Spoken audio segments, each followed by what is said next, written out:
Welcome to the Town of Avon Advisory Plan Commission meeting. If you are interested in having a copy of the agenda, they are available on the tables to the right of the audience. We will be conducting business as outlined on the agenda. From time to time, the board may deviate from the agenda. As Vice President of this body, I will inform those in attendance of any deviations. This meeting is being recorded for the public record. Because of this, we request that personal conversations are kept to a minimum and that all cell phones are set to vibrate. Any phone calls shall be taken outside of the chambers. If you are interested in commenting during the public hearing portion of the Commission's deliberations, please sign up on the sheets located on the tables to the right of the audience. When your name is called, please step forward to the podium and state your name and address for the record. Please address your comments to the board and not to staff or to the petitioner. Your comments should relate directly to the case at hand. During the conduct of the public hearing portion of the Commission's deliberations, the petitioner will have 10 minutes to present their case to the Commission. Remonstrators will have 10 minutes to present objections to the petition. Persons in support of the petition other than the petitioner will have 10 minutes to present support for the petition. Finally, the petitioner will close the public hearing portion of the presentation with a 5-minute rebuttal period. Once the public hearing is closed, no additional testimony will be heard unless it is solicited by the members of the Commission during the question and answer phase of the Commission's deliberations. Subdivision plat and development plat petitions are ministerial requests, meaning that if the proposal meets the requirements set forth in the town's development ordinances, the Plan Commission must approve the request. In the interest of transparency, state law requires that the Plan Commission hold a public hearing even if the development proposal must be approved. Responses to public comments and questions may be given once the public hearing portion is closed.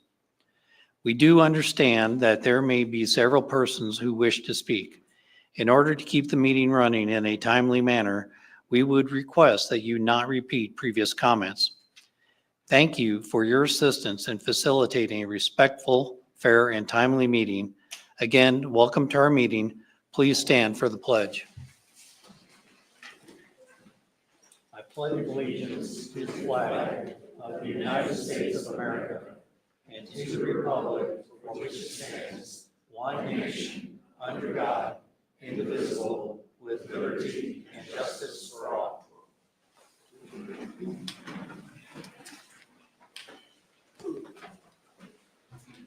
Roll call, please. Greg Zuzen. Present. Paul Guckenberger. Here. Catherine Ransberg. Ransberg is absent, although I believe we're expecting her shortly. Dave Kaufman. Bill Reed. Here. Andrew Rockebrand. Here. Jennifer Spencer. Spencer is absent. Okay, and we have quorum.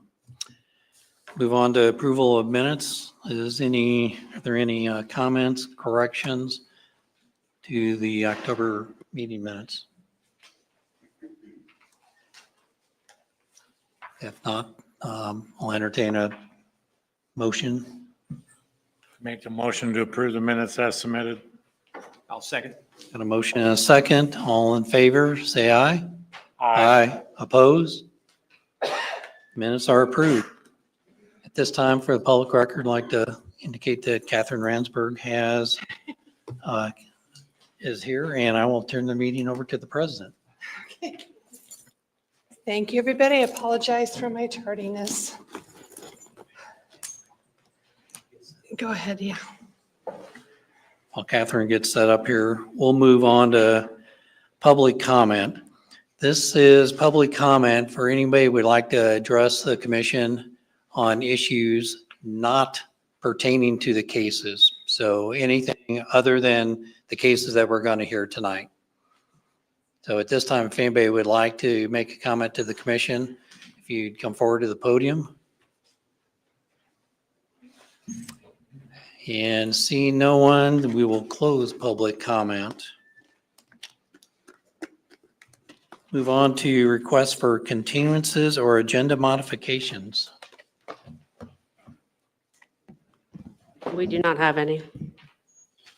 Okay, I'm ready. and I'll move over, hand old business over to Catherine. Thank you, Paul. Okay, moving on to our first item under old business. This is PUDA 24-2 Wind Farms PUD amendment. Thank you, President Ransberg, members of the commission. As you recall, this PUD amendment was heard in its entirety last hearing, but was continued to have some additional items looked into, and we'll touch on those in a minute. But just to refresh your memory, this is at the corner of Dan Jones and Northfield Drive. It is 5.97 acres. We went into a large part of the zoning history last month. If you remember, this is a very large PUD that extended into what is now Brownsburg, but originally approved under the county. We're just speaking of the smaller site here that's circled in red. The larger commercial area to the south and to the east of it was amended in 2017 to allow for a single-family subdivision known as the Parks at Wind Farms. The petitioner is requesting an amendment to clarify the approved PUD document for Area G to allow for a mixed-use development on this corner piece. This again is the subject site, are outlined in white with the new wind farms subdivision to the south and to the east. This was the list of permitted uses as originally filed that would be permitted on Area G. They would like to add the term mixed use to this list of permitted uses. At the last hearing, we discussed possibly removing some of these uses, striking them in exchange for, or while we're reviewing this, striking some uses if this use is approved. These are the uses that are currently permitted by special exception under the current PUD.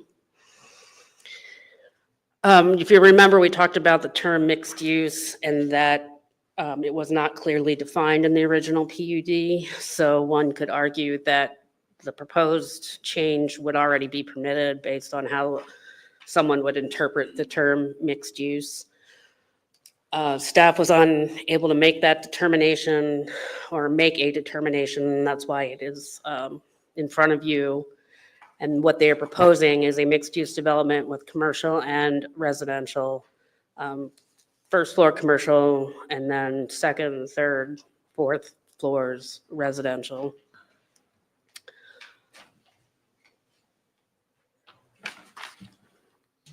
This is a conceptual layout. This is not necessarily what they would come back with because no engineering has been done, but a conceptual layout of how the building would line up to Dan Jones and Northfield Drive and with parking behind. And then you'll see the subdivision that wraps around to the south and to the east. This is a conceptual drawing. This again is not what they will come back with per se, but it's just a conceptual idea of what they're thinking that they want to do on the site with that building. And staff recommends approval of the text amendment because it historically has been zoned for commercial uses, and there are other commercial uses in the area that a mix of uses at this corner piece would be appropriate.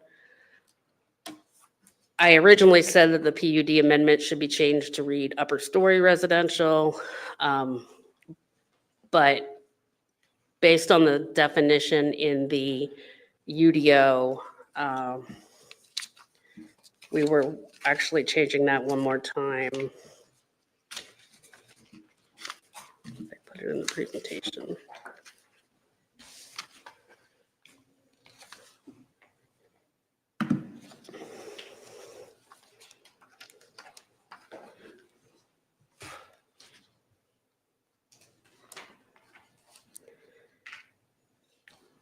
I'm sorry, instead of mixed use, that we would use the term upper story residential. And that term in the current UDO is defined, and it says, in a vertically mixed-use building, residential uses occurring above the first floor of the building. And since that term is already defined in the UDO, we would request that that term be used. And then staff looked at the list of permitted uses that we would suggest would not be appropriate at this corner, since much of it is developed residentially from what the original proposal was for this corner. And we would think auto-centric type uses, so automobile filling stations with convenience stores, restaurants, that should say fast food, not for, with drive-throughs. But I wanted to clarify that other restaurants that did not have a drive-through would be permitted. We also think hospitals, just because of their 24-hour operation, the nature of that business, and wholesale businesses because of trucks in this intersection not having great access, that those should be removed. The petitioner contacted me today regarding the term convenience store and wanted to know if we were thinking an outright ban of convenience stores or if it was just in combination with the gas station. And we said that it was in combination with the gas station, that if someone wanted to put what would be a convenience store or an old style newsstand or something in one of that first floor units, that we wouldn't be opposed to that. And those are the changes since last time, and I'd be happy to answer any questions you have.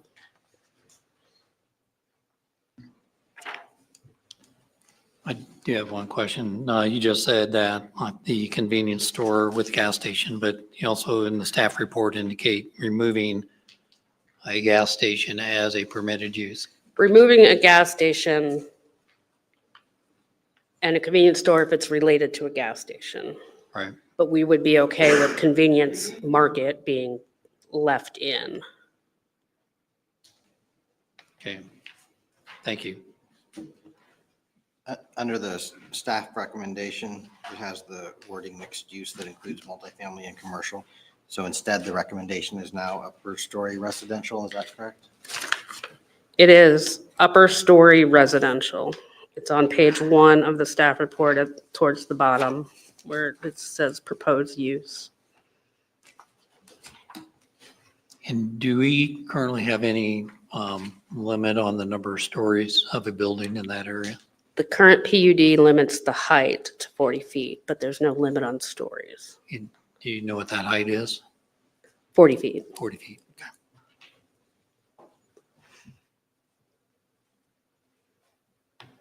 And just to clarify, this particular, what we're hearing right now is strictly has to do with the text amendment.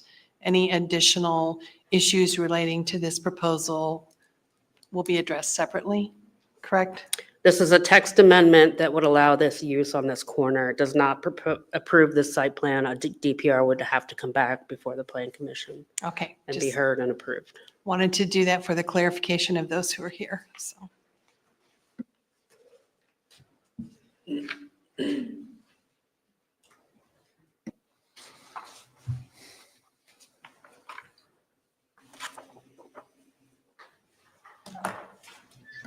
Any further questions for staff? If not, the petitioner may come forward.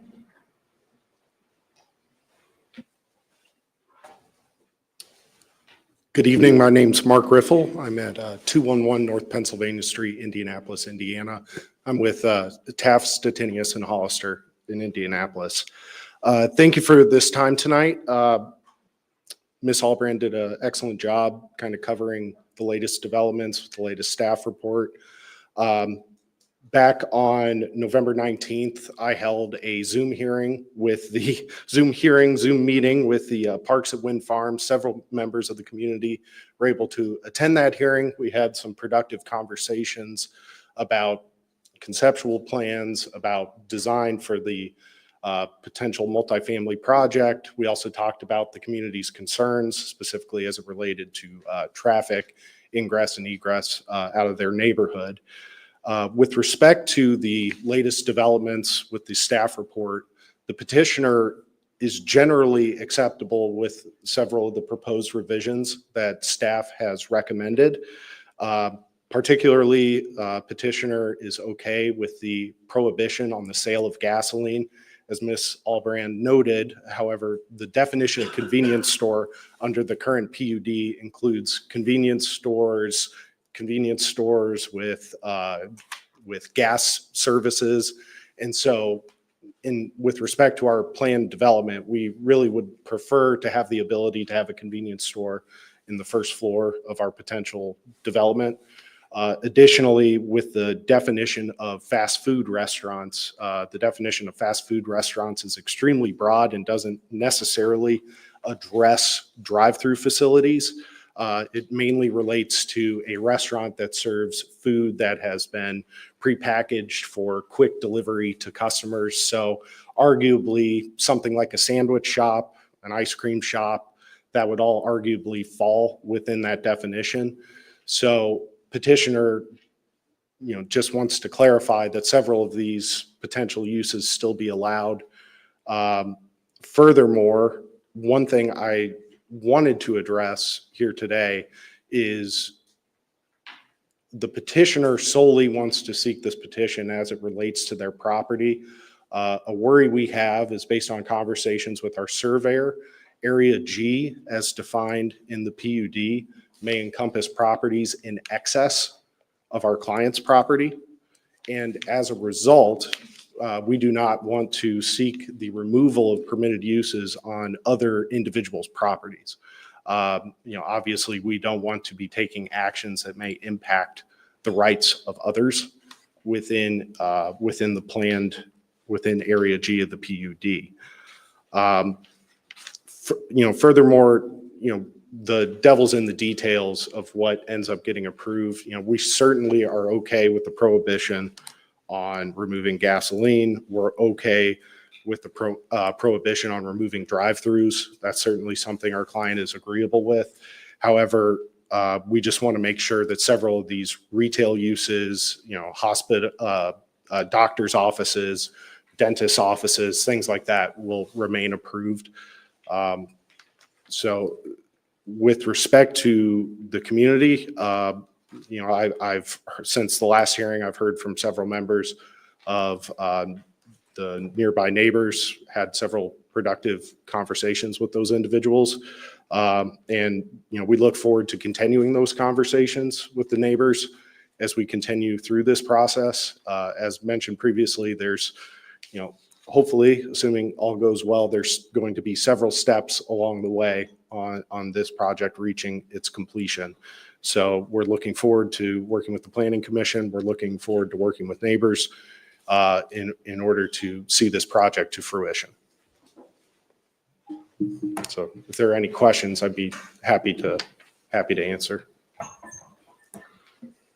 Can you elaborate a little bit more on your comment about the overlap into adjacent areas? So consulting with our surveyor, Area G of the PUD, Ms. Albrand, if you could. So how an amendment works is they file a legal description, and the legal description they filed is just this property, and the amendment would only apply to that property, and it would not apply to what was originally Area G. Okay. And petitioner just wanted to make sure that note was placed there because we don't want to be restricting the uses of other individuals' property. So just to clarify, the language change would only apply to that area in blue that is outlined? That's all that they've applied for. That's all that they can have. They can't, Okay. we don't let them apply for other people's properties. So- Right. So when the ordinance goes before council, it's crafted in a way that it's just that acreage and that legal description is attached to the ordinance. So Okay. it only applies to that. And the language change, should this project not go forward, the language change would still attach to this property? Correct. Okay, very good.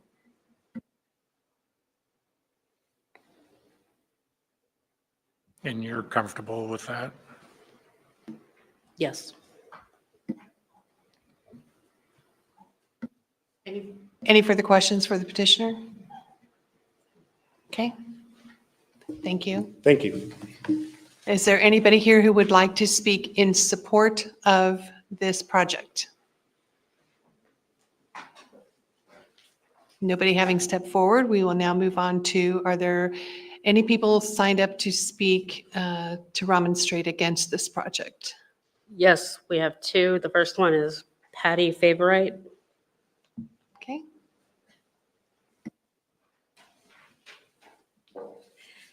I live at 2427 Prophetstown Could Road. you state your name, please? Oh, Patty Favorite. You just said that, okay. I have a couple of concerns. One is that after the last meeting, I asked Mr. Riffle about how many units he thought they would be putting in. Without any hesitation, he said 200. And I think when he saw the shock on my face, he backpedaled a little bit and said, well, we're not sure, which is an answer we're hearing often. Doing just some basic math, if you have 200 apartments to rent, you're looking at a minimum of 200 and more likely 800 extra people. If you put anywhere from 1 to 4 people in a 2-bedroom apartment. So there's 800 more people, which will probably generate 200 to 300 additional cars. And there's one traffic light, but that traffic light is not at our entrance, our only entrance and exit. And already getting out of our development can be very difficult. We've already talked about the impact this would have on the schools. We've discussed also the impact on the neighborhood safety, but also the traffic. So I'm very concerned about that. It appears to me that the developer is someone coming in from outside of our country, outside of our community, does not know our culture, our community, and his primary function as a businessman is to make as much money as he can off of this just short of 6 acres. So when you think about 200 units in less than 6 acres, that's pretty intense population. And as we entered into this conversation, or we heard this conversation that they did with some of the neighbors, most of the answers were answers of uncertainty. We're not sure, it's not developed, we don't know yet. And I understand that they're not going to put a lot of planning into fine-tuned details, but they're also asking us to approve something that then, once they get the approval, it could become all kinds of things. So I am concerned about that. I would highly encourage you to make those changes to the permitted uses. I like what I saw up there, and I think that would benefit our community. Thank you. Thank you. Next. Next, we have Tara Colburn.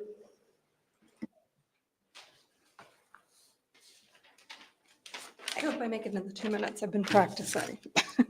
Please state your name and address. Tara Coburn, 2426 Prophetstown Road. While I appreciate the time Mark has set aside to speak with those of us in the neighborhood, the fact of the matter is there's still many negative effects that the addition of apartments will have in this area. However, our discussion today must first focus on determining the original intent of mixed use in the PUD, as was evident at last month's meeting, and whether we can reasonably add multifamily residence or above floor residence in the definition of mixed use as a permitted use. I argue that the original intent was for mixed commercial use, not mixed commercial residential use, based on the content of the entire PUD. The complete PUD for wind farms is a 52-page document which outlines multifamily residence, apartments, commercial space, churches, etc. Within the comprehensive plan statement on page 5, it specifically identifies the intersection of Dan Jones and Northfield as an ideal node for commercial, retail, and office use to support the surrounding developments without traveling to major retail corridors, which incidentally aligns with what you're trying to do in other developments, such as the neighborhood Meyer. This statement, which is reiterated on page 6, introduces the intent of commercial specific development, not residential, in this area. In addition, in section 4, which specifically addresses this parcel, there is a purpose statement that's listed just above that list of uses. It states, the purpose of parcels C, G, and B is to encourage the development of a range of retail businesses, personal and professional services, office and service businesses to meet the needs of the community market area. After this is the list of principal uses permitted, all clearly commercial, and then the special exemption uses permitted, which are again, all commercial except for this one vague mention of mixed uses. Given the repeated references to exclusively commercial intent for parcel G, the proposal to alter the definition and claim that the single mention of mixed use or this particular location was intended to include a residential component cannot in good faith be justified. Thank you. Thank you. Has anybody else signed up? No. Is there anybody else here who would like to speak against this project? That being said, nobody has stepped forward. We ask the petitioner, you have 5 minutes to respond. Yeah, there's a couple points I want to address. The first with respect to Area G and the PUD. This parcel has been undeveloped since 2004. And within the PUD, Area G has been developed as single-family residential. So while the intent of the PUD was clearly commercial at the time in 2004, Area G has been developed almost exclusively in a residential purpose with residential intent.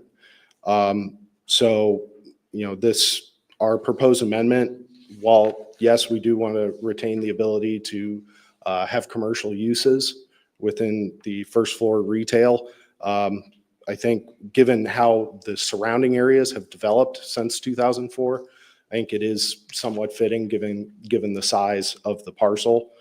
And furthermore, with respect to my clients, several of their members are residents of Indiana.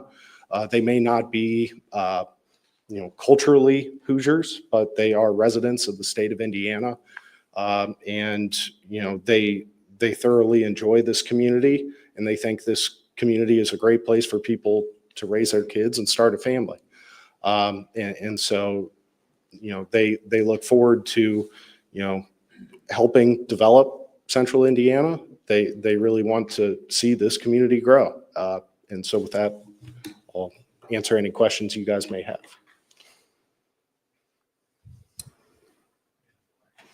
Go ahead. You want to do deliberation? Anything else here? I think we'll begin deliberations, and if we have questions, we'll bring you forward. Thank you. So I'd ask you not to go away. Sir? So, so the question I had is kind of what you're talking about is that with a 40-foot height restriction and the size of that property, how many residential units could be put in there? I made a comment after the last hearing without full knowledge based on our engineers' feedback.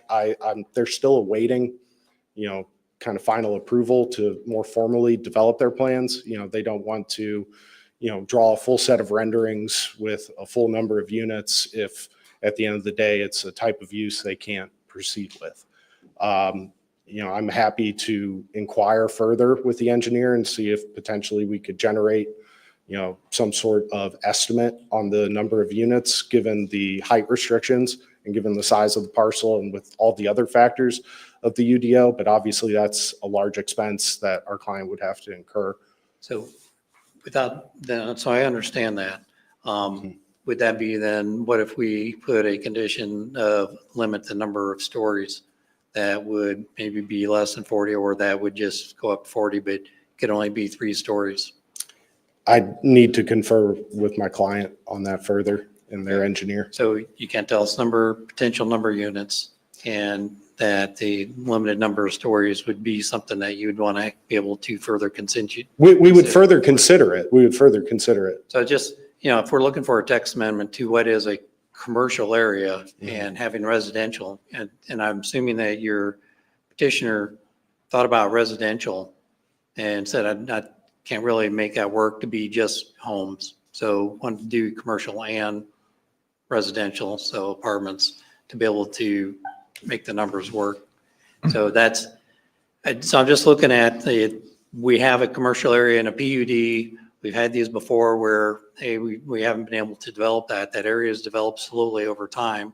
Time may be coming here as we expand and develop. So I'm thinking about mixed use commercial. So all commercial as opposed to just commercial and residential. So, okay. Is it the intention that the entire first floor be commercial? That is the current intent, yes. And so depending upon whether there were 2 or 3 stories would obviously impact how many units could be built. Correct. And you don't have any idea right now if your client intends to build a 2 or 3 story structure? I believe they want to build within the current height restrictions in the PUD, but I do not have that information at this time. Okay. On your rendering, you have a road cut on Northfield Drive. Is that just for illustration purposes, or is there a road cut allowed on Northfield Drive? Currently, there is no road cut. There's a Marathon gas easement to the north of our property. And we are currently in negotiations with Marathon to allow for paving over that easement to allow for potentially a curb cut on the Northfield Drive, assuming that the town and NDOT would approve that. So if you had conversations with Brownsburg then, because I believe they're the ones that have that jurisdiction. Those conversations have begun, but they're still in early stages. So really, you have a lot of unanswered questions yet that you're still trying to get information on. Correct.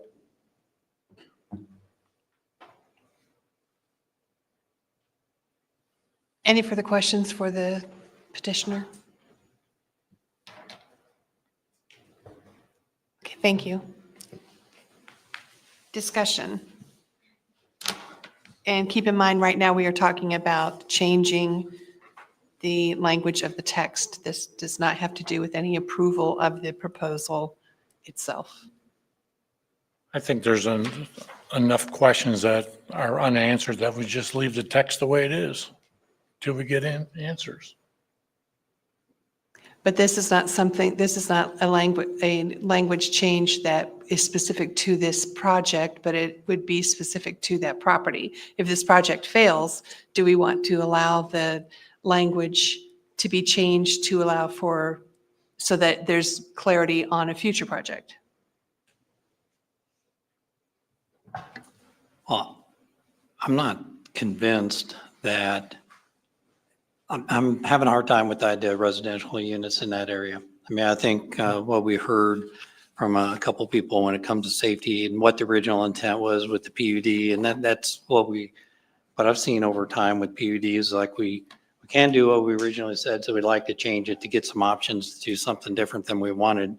So if we would go forward with, and I'd want to be very specific in the conditions around this, that first floor would be commercial with the upper floors being residential, to where it couldn't be residential on the first floor.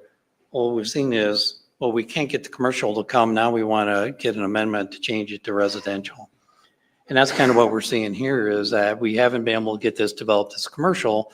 So we want to have some residential, get apartments, get people living there, and then see if we can get commercial on the bottom. And it's like, when you created that PUD, that large area PUD, there is intent there to have a larger area commercial.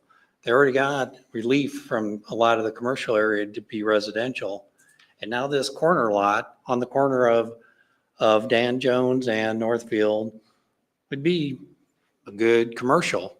Now, understanding there's some commercial uses there that today, we may get some comments if somebody came in and said, I want to develop what's permitted use there, but that's commercial. And without knowing the potential of the number of residential units, and now, and Mr. Zuzan just found, I made a question, and there really isn't a permitted road cut on Northfield Drive. Now everything does empty into Dan Jones. We're creating a permitted use that could drive a lot of residents and a lot of traffic. And I do agree with safety. And that's one thing over time I've learned here, is like, we need to think about safety of the town. But does changing the text, does that in and of itself create an unsafe situation? Or does it provide clarity as to what can actually be put there? I don't think it's inappropriate for us to look at the fact that this has not been developed in 20 years, and maybe there's a reason for that.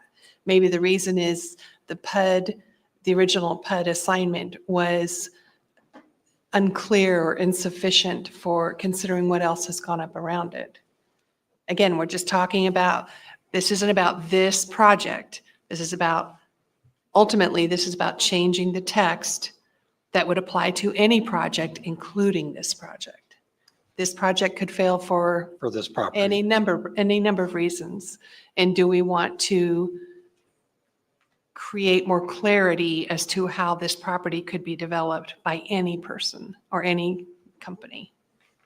Yeah, if you look at the current UDO, any C2 property is allowed to have upper level residential without any exceptions. So if you have a C2 property, you can put upper level residential without any change in zoning or guiding. So this really aligns with UDO for C2 zoning. So I don't know why we wouldn't allow this. It aligns with UDO for this type of location. We're not approving the number of apartments. We're not approving road cutouts. We're not approving anything. We're just saying this property can be commercial use with upper level residential, and that's all we're saying. If we come in with 600 apartments that are 39 and a half feet tall, then maybe there's some additional zoning issues that we can have to deal with at that point. But at this point, we're not approving any of that. We're just like, can somebody use this for multi-level residential above commercial? But you can't do residential on the first floor. So I don't disagree with that. But when a developer brings forward a planned unit development, they're creating their own ordinances for that planned unit development. So while maybe similar to C2, they asked for and got permission for what these ordinances, so they got the permitted uses. So Yeah, and that's not that means that, consistent. okay, then we're looking at this. I'm not necessarily saying that it aligns with C2. It's like, what's this aligned to what you had planned to develop there? And that was commercial. Mhm. And now you want to put commercial and residential, or, or maybe a way is to just take mixed use out as a permitted use and eliminate that as a permitted use altogether. I do have a question. So has this property been still in the hands of the original PUD petitioner, or has it changed hands? It has changed hands. It has changed hands. Okay. So The original technically- PUD petitioner, though, did, why is this not?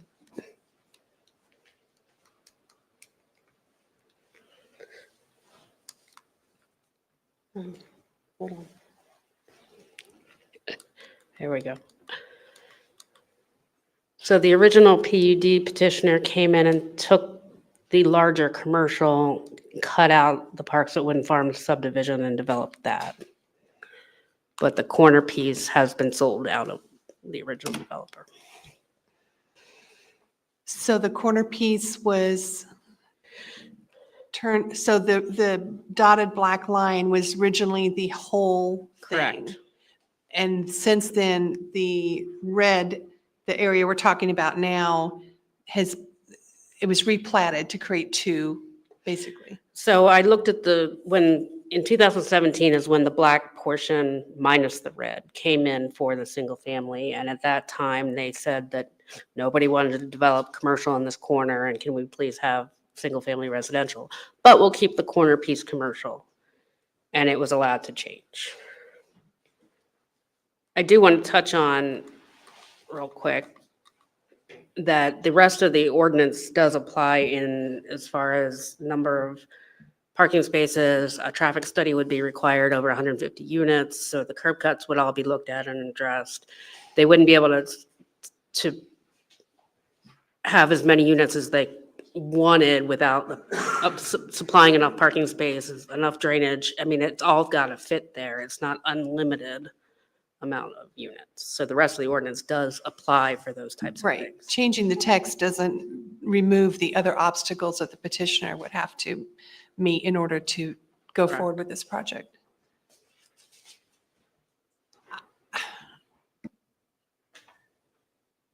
I know we have had conversations about the problems with PUDs because it gives the petitioner basically the right to operate outside of the ordinances and create their own rules, and that's been problematic.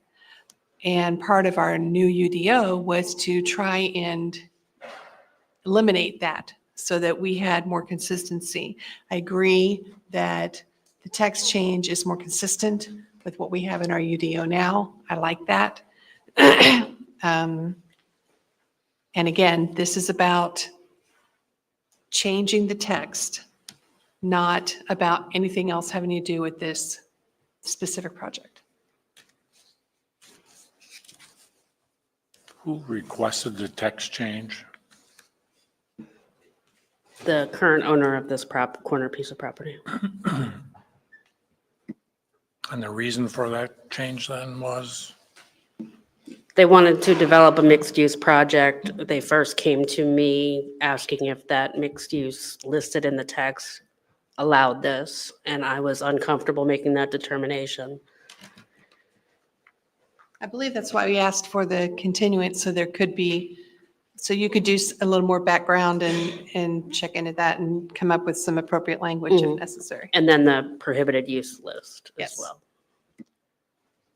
So I guess I have a question either for you, Linda, or Dan, that a motion on this with what's in the staff report, do we have to be more specific around permitted uses to be excluded as what's recommended in staff report, as opposed to having a general statement in a motion saying per the conditions listed in the staff report?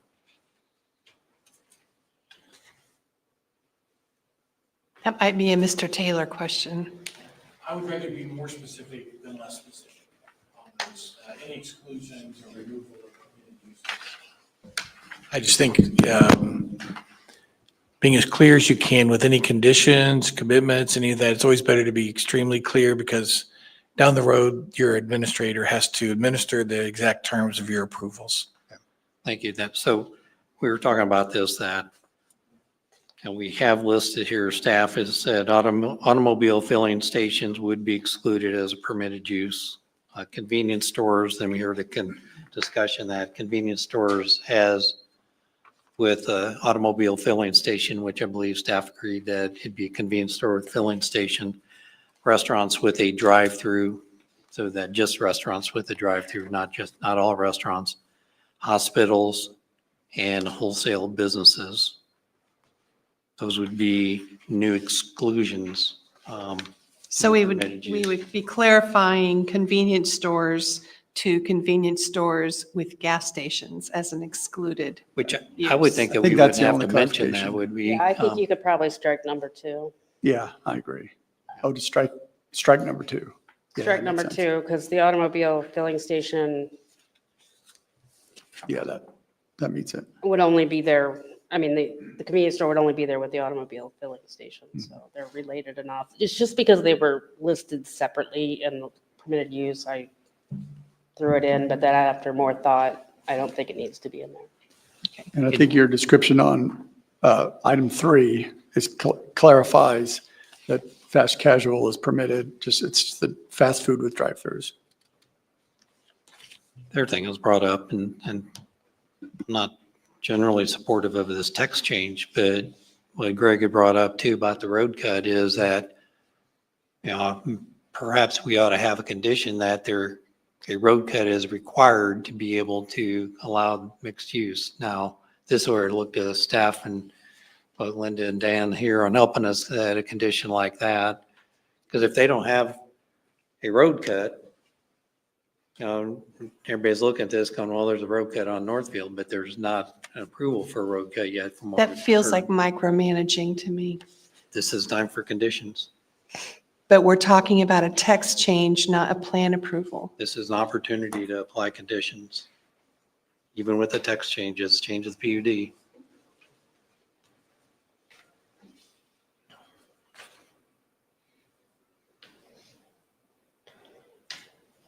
Any further discussion? If there's no further discussion, we'll entertain a motion.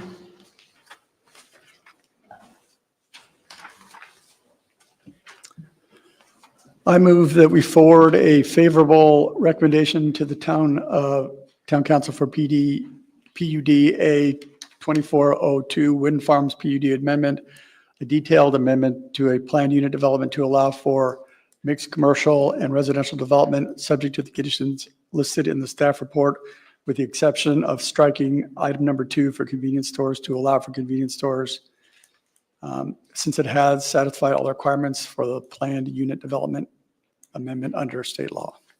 Is there also supposed to be wording for what mixed use Matt, that was the upper residential. That's listed in the staff report. But there's kind of a contradiction because under the recommendation, it says mixed use that includes multifamily and commercial. But then earlier in the report is where it clarifies the upper story residential. So I think we should probably be more specific. Seeing it under I. I will provide or add to the motion that we list mixed-use residential as in alignment with UDO C2 for commercial first floor, upper level residential. Do we have a second?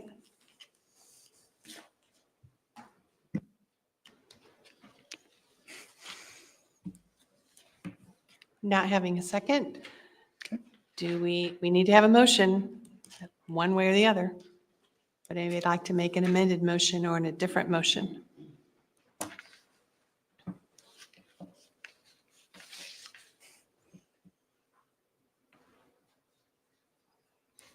We got all night.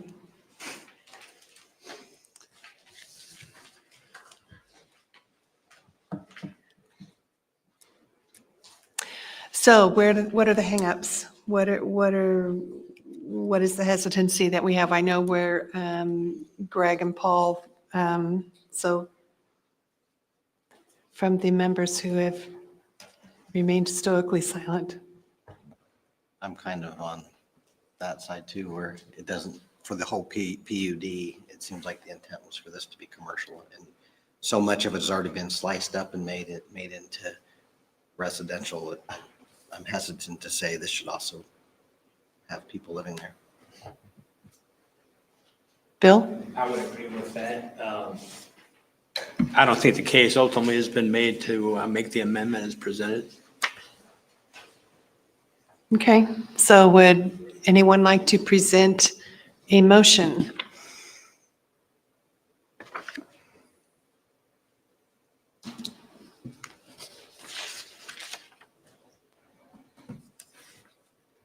We had a motion to approve. We did not get a second. We now need either an amendment on that motion to approve, or we need a motion to not approve. We need a motion. I'll do. I move that we forward an unfavorable recommendation to the town council for PUD A 2402 Wind Farms PUD amendment. Do we have a second? I'll second. Okay, take a vote. And just for the clarity of the audience and those present, this is a motion to not allow for the text change. Rockabrand, I'm against the motion. Against. Reed, Four. Kaufman, For. Ransberg, Against. Guckenberger, For. Zuzen. Four. Motion carries. The text shall not be changed.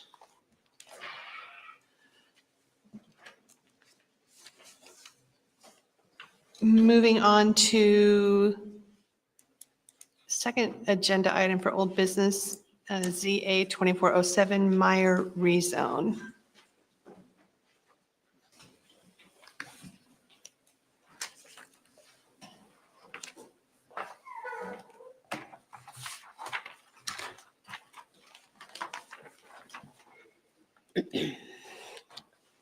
Thank you, President Ransberg. This also was a case heard in entirety at the October Plan Commission meeting. To refresh your memory, and this is at the corner of County Road 900 and County Road 200 North. It's approximately 28 acres, currently zoned R1. It's unimproved parcel. The additional piece of land that was not annexed into the town of Avon is currently going through the annexation process and will be included into this petition. So it changed in acreage and added 1 acre. The request is to rezone to C2 for a grocery store and other commercial development. This is the location of the subject site. With that little piece I was talking about right here is included in with it now. The piece to the north, the immediate north, was approved by town council to rezone to R3 for the Silver Springs residential development. That happened last week. Current zoning map, the subject site over the current comprehensive plan, which recommends area retail for this corner, as well as the area north of it, which now will be zoned residential. It is the Myers grocery-only store with fuel center, 3 B-shop buildings, 2 total drive-throughs on the site, 1 at the Meyer Pharmacy and 1 other. Extensive pedestrian network and connection to the Bicentennial Trail. This was the site plan that you all saw last month. And the discussion at the end of the hearing first was to consider a roundabout at the main entrance. The main entrance. The Public Works Department did look at that and determined that would not be feasible. The other discussion item was the relocation of the gas station from this area here to up in this area here adjacent to 900. There was also some discussion about moving it to the corner. This is the amended site plan that they've come back with. They have chosen to relocate the gas station to the corner and then flip the gas station so the pumps are to the north of the convenience store M Express building. The petitioner indicated some hesitation of moving it further north on 900 and wanting to be on the road with the higher traffic being 200 north. We kind of looked at it as the best of both worlds. It gets it further away from the residential where it was closer to those neighborhoods, and then also takes it off of the 200 frontage. So none of the pumps are facing any residential. There would be adjacent to 900.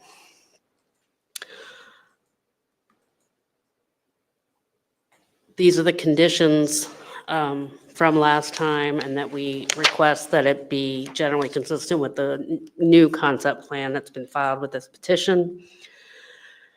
They've agreed to the elimination of these uses on the site and the limitation on the drive-throughs.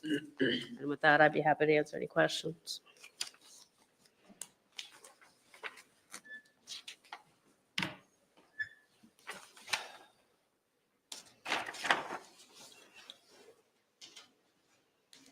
Nothing else other than the location of the drive-through has changed, correct?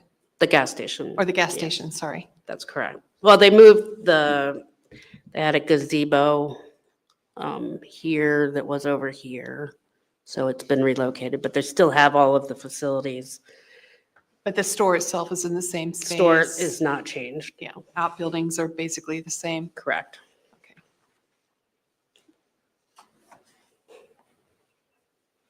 Well, the drive-through was at the corner building, and it's now going to be on this B building up here, up on 900.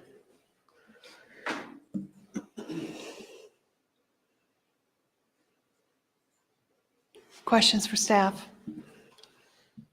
You know, on the concept plan, it shows a right in, right out.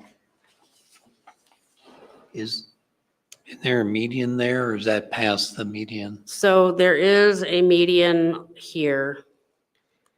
The right in, right out would not be affected. This would be a full access, and a median cut would be required.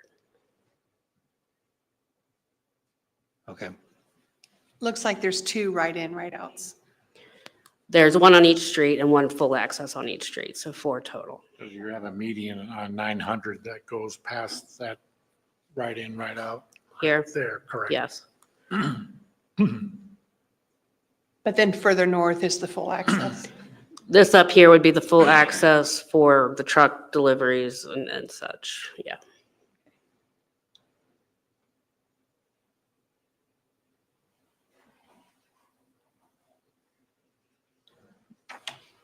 Any further questions for staff? Okay, have the petitioner come forward.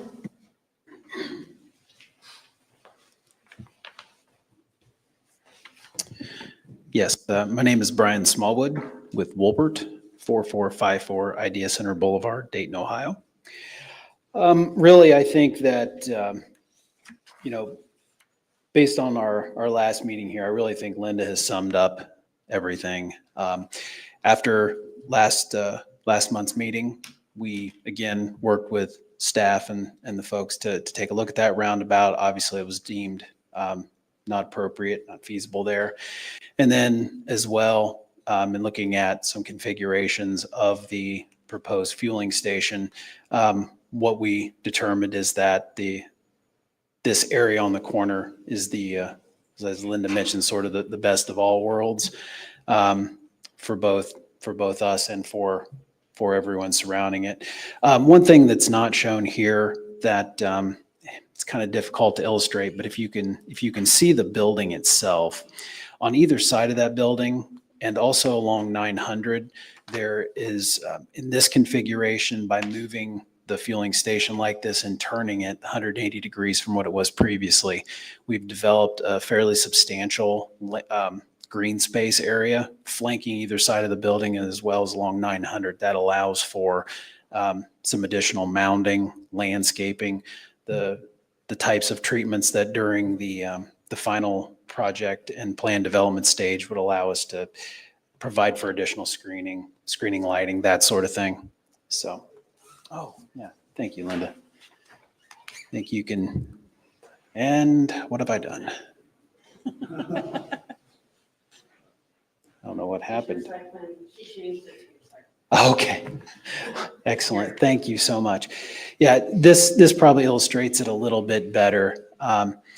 You can see here that and again, what else is difficult to see in here is that there's actually, one of the conditions was the dedication of right-of-way. And like you say, I think that right-of-way has been fully dedicated, Linda, which is good. So we've got a good defined pathway along there.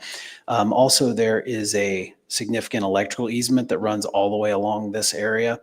And then behind that electrical easement, there will also be a water main extension easement that runs through there. So both of those items push that fueling center farther back off the roadway.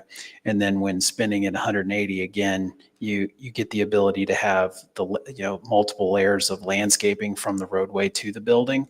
And also we are able to develop, there's this green space corridor between those easement areas that allows for additional mounding and landscaping to be placed here and here. So again, it allows for the fueling center to be on the hard corner. It allows for the right in, right outs to maximize the practicality of the ingress in and out. And we believe that this configuration of the building makes it more consistent with the other buildings along this area and allows us to develop additional green space for landscaping and mounding. So really with that, I'm here to answer any additional questions you might have in regards to the development. Okay. Any questions? Can you talk about the aesthetics of the buildings themselves? Because the buildings themselves will butt up to 200 North, right? The back of the building. Yes. So how do you make that aesthetically pleasing, someone driving by and looking at it, other than the mounding and the bushes and the shrubs? Yeah, it's a great question. What we would anticipate is that, first of all, I think we believe we've shown here, you can see, now this is obviously the main store, right? Because we know the main store, we don't have specific designs yet for the actual buildings along 200. But what we would anticipate and what we, Meyer as a company would certainly require is that the development along 200 and for that matter along 900 would be similar and consistent with this type of architecture. So you can see here on the main store, even the areas of the store that are not facing, like, for example, this area right here, this elevation would not be facing any of the roadways, but you can see that the same type of architectural elements in terms of breaking up the facade have been carried along those sides that even aren't facing the roadway. So in a situation like this, where we have those buildings along that roadway, what you would end up with is four-sided architecture that is consistent all the way around. So you would end up having to make those buildings have the same sort of mimicking looks of fenestration and whatnot, even on that side, even though there weren't entrances there. I don't know if that answers your question, but it's a matter of the architects developing consistent four-sided architecture on both frontages. Thank you. There's no further questions for the petitioner? Okay, thank you. All right, thank you. Is there anybody here who would like to speak in favor of this proposal? Having no one step forward, is there anyone who has signed up to speak out against this proposal? We have one, Keith Evans. Okay. Come forward, sir.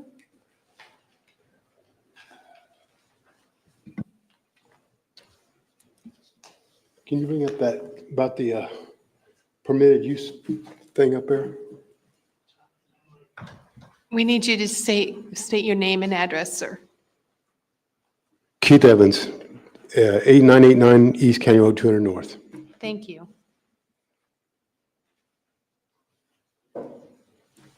Let's see.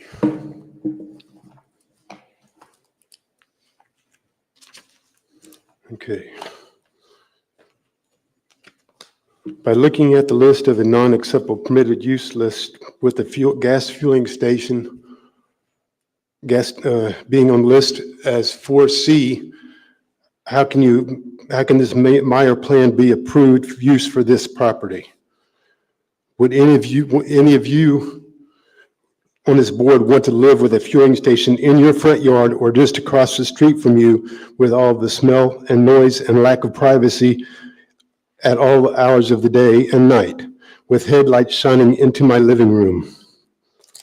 At the last meeting, before a continuance, a plan was made to see about moving the fueling station to County Road 900 East off of County Road 200 North and near the incoming warehouses. What happened to that idea of plan? If a fueling station has to remain in the plans, the previously planned location of the fueling station further down County Road 200 North, away from my house and away from the current roundabout. If not available on a County Road 900 East location, I think it would be better to move it back to where down 200 where it was, especially since no one else from County Road 200 North has showed any interest in this project. Also, the idea of putting a roundabout in for making the left turn lane onto 200 North, since there's a median there, and since County Road 200 North currently has really heavy traffic anyway. I was wondering what happened to that idea. With all the multiple continuances already used on this project, that should loudly say something about this is not the proper place for this kind of project, not wanted by a lot of people with roots already in this community area, especially with me and my family already living here for over 26 plus years. Maybe a better area would be for this plan to be in an area where there's a food desert, would be a better plan. Thank you, sir. Is there anybody else who has signed up to speak against this project? There is not. Is there anybody present who would like to step forward and speak against this project? Having no one step forward, we ask the petitioner if he would like to respond to the objections.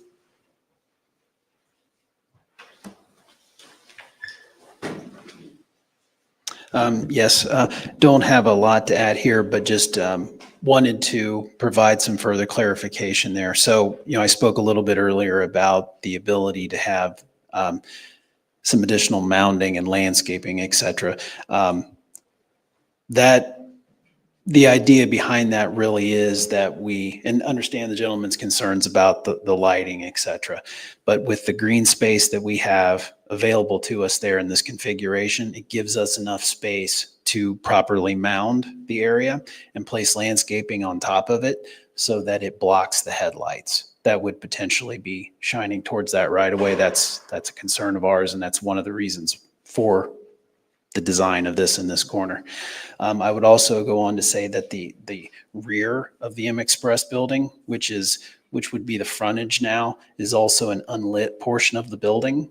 So it's not like there's going to be any invasive lighting or anything actually emanating from the building on that side as well. So wanted to make that point clear. So really, that's all I had to add to that. And if you have any other questions. Thank you. Yep.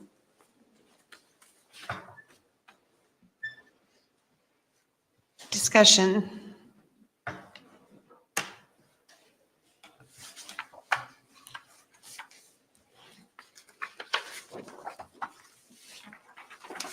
I could say I appreciate the petitioner listening not only to this commission, but to your potential neighbors and taking into consideration their concerns and coming back with a plan that reflects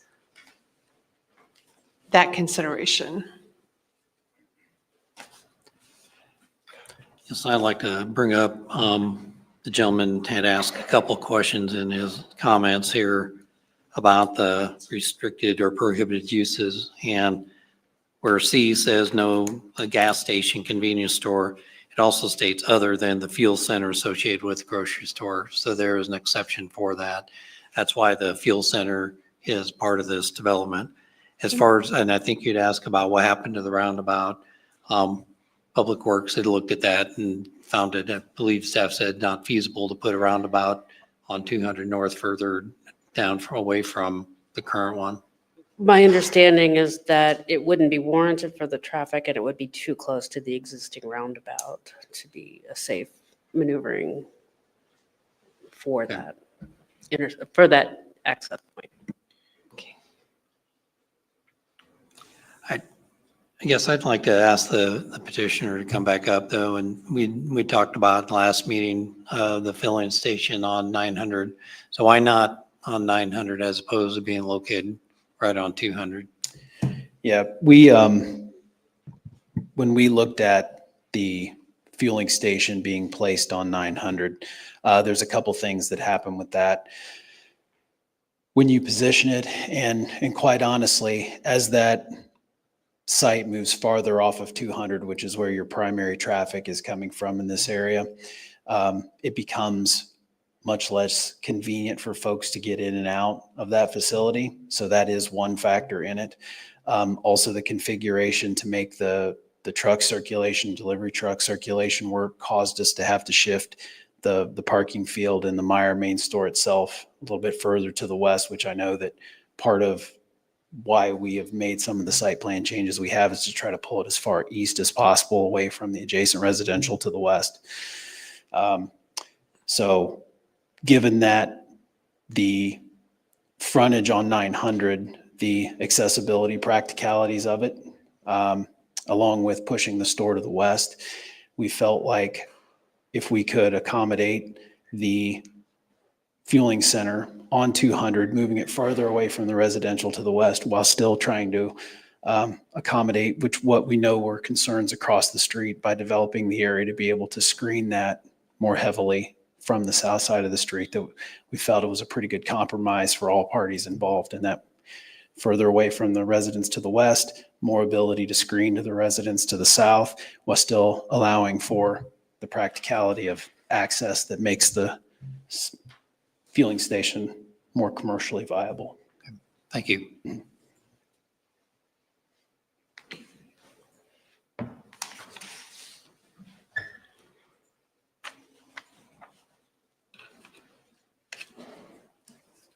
Any further discussion?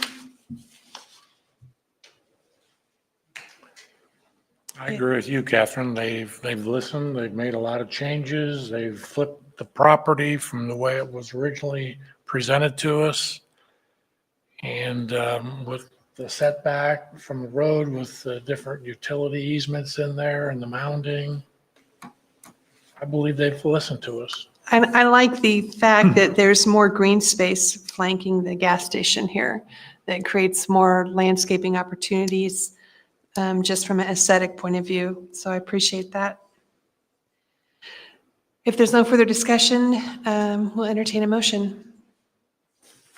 I move that we forward a favorable recommendation to the town council for ZA 24-07 Meyer Grocery, a zoning map amendment to rezone 28 acres from R1 to C2, subject to a recording of the commitments listed in the staff report, since it has satisfied all the requirements for a zoning map amendment under state law. Do we have a second?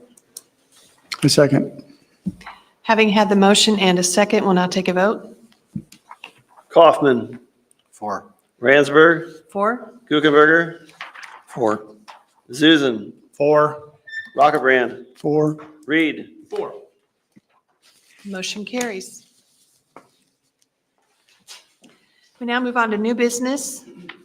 MIP 24-1, Avon Commercial Center minor plat.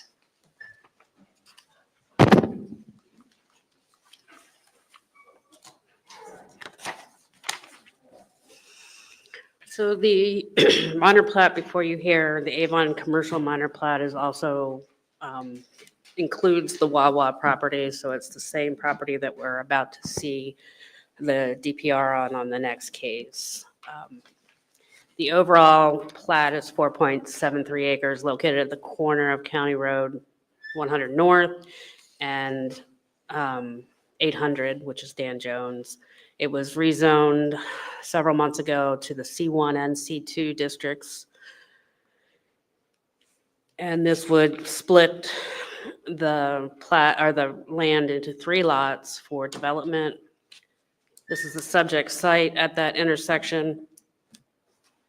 Currently consists of 4 lots, so it'd be going 4 parcels to 3 lots.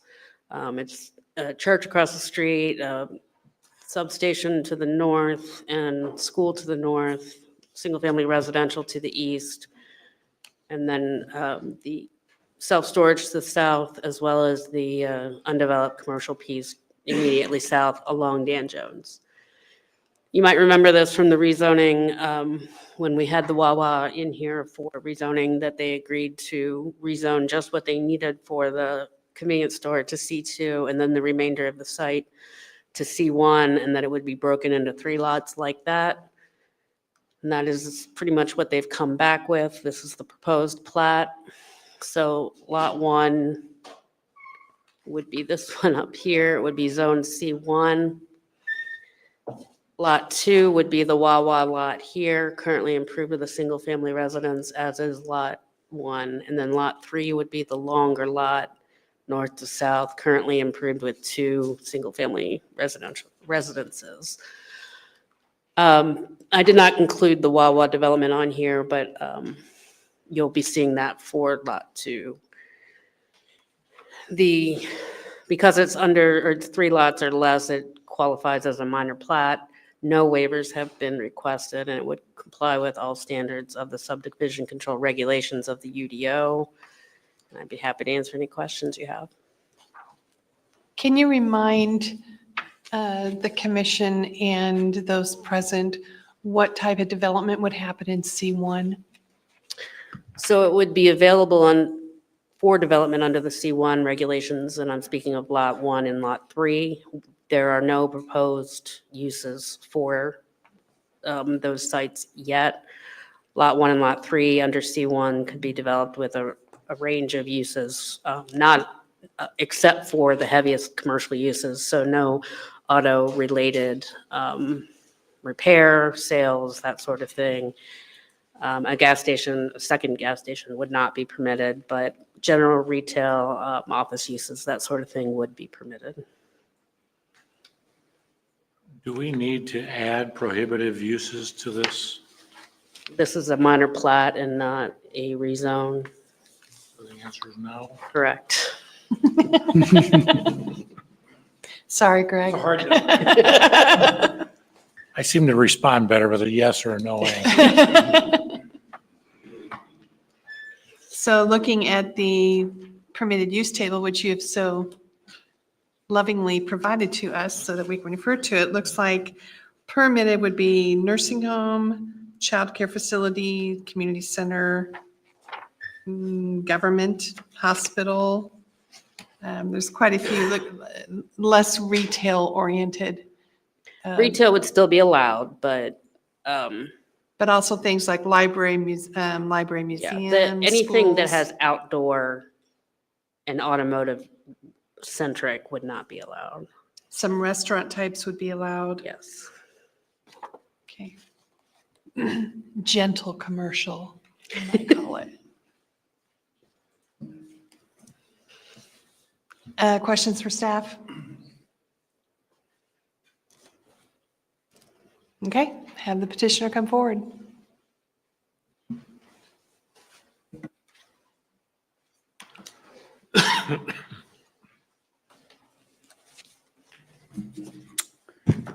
Good evening. Reed Cooksey with Stonefield Engineering and Design, 555 South Old Woodward, Birmingham, Michigan. As Linda said, this is one of two applications we have tonight. The first one, this is just for our replat to be consistent with the rezoning that was approved a few months ago. Don't really have a whole lot to say on this one. I'll wait till we get to the Wawa application specifically, but really just trying to get in line with the limits of what was discussed at those meetings. And just to confirm, there are no waiver requests for this, correct? That's correct with the plat. There's no waiver request. We meet everything. I think we're obviously amenable to the conditions that we meet, crossroad engineering and county requirements, kind of the boilerplate language that was part of her recommendation. Okay. Any questions for the petitioner? Okay, thank you very much. Is there anybody who would like to speak in support of this proposal? Is there anybody who has signed up who is like to speak against this proposal? No, there's not. Okay. Would you like to speak to the lack of interest in your proposal? Okay. Discussion. So with this meeting, all the requirements, and there's no waivers, I believe this is ministerial approval on this one, That is correct. Yeah. so. And just as a reminder to those who are present, when we have something in front of us that meets all the ordinance requirements, we are required by state statute to approve what is presented to us. So we do not have any discretion. For a plat. I'm sorry? For a plat. Per plat, correct. Thank you. So. Would anybody like to make a motion?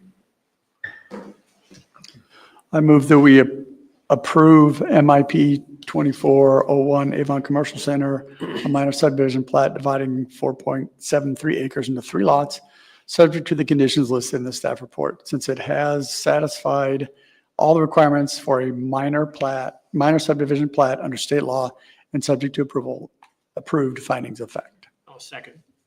Having heard a motion in a second, we'll take a vote. Kaufman.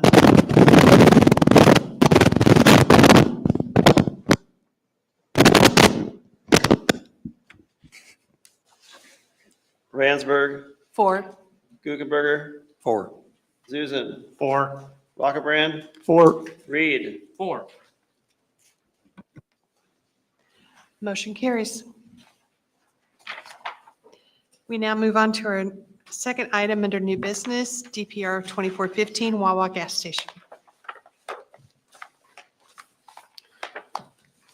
Okay, thank you again. If you recall the plat you just approved, this will be lot 2 of that plat. It is located at 925 North County Road 800 East, which is Dan Jones Road.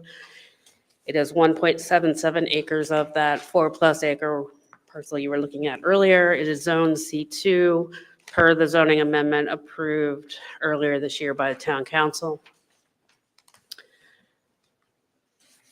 This request is to approve a 6,372 square foot convenience store and associated 8-pump gas or island gas station associated with the convenience store.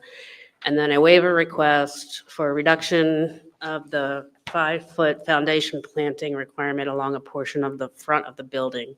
And I will get to that in a minute.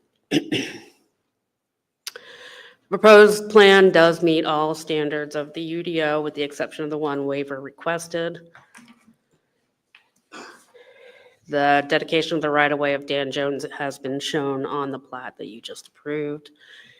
This is the proposed Wawa as outlined on the full site plan showing lots 1 and 3 as well as lot 2. The next plan, I've zoomed it in a little bit here.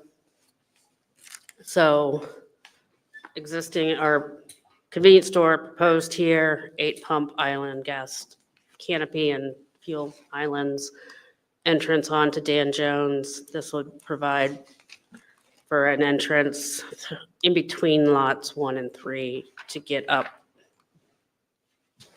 to 100 North. The required parking, the required landscaping has all been met. The required architecture has been reviewed and staff has determined that these elevations do meet the standards and requirements of the UDO for the architecture required. So then I'm going to go back to the site plan to show you what is not quite meeting the ordinance. And that is around the convenience store, you will see the dark area that is foundation landscaping. So it's a 5-foot area that surrounds the entire store except where there is loading area. So the back here wouldn't be required any. But a 5-foot strip all the way around the building is required to be landscaping except for where the entry of the building is, which is in this location here.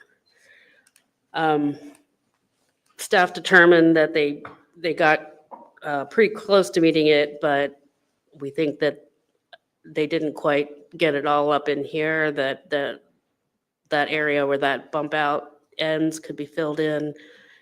And some of this area down here could be questionable about whether it's truly the front entrance of the building. Again, this is what it looks like. So there would not be landscaping for this entire part right here.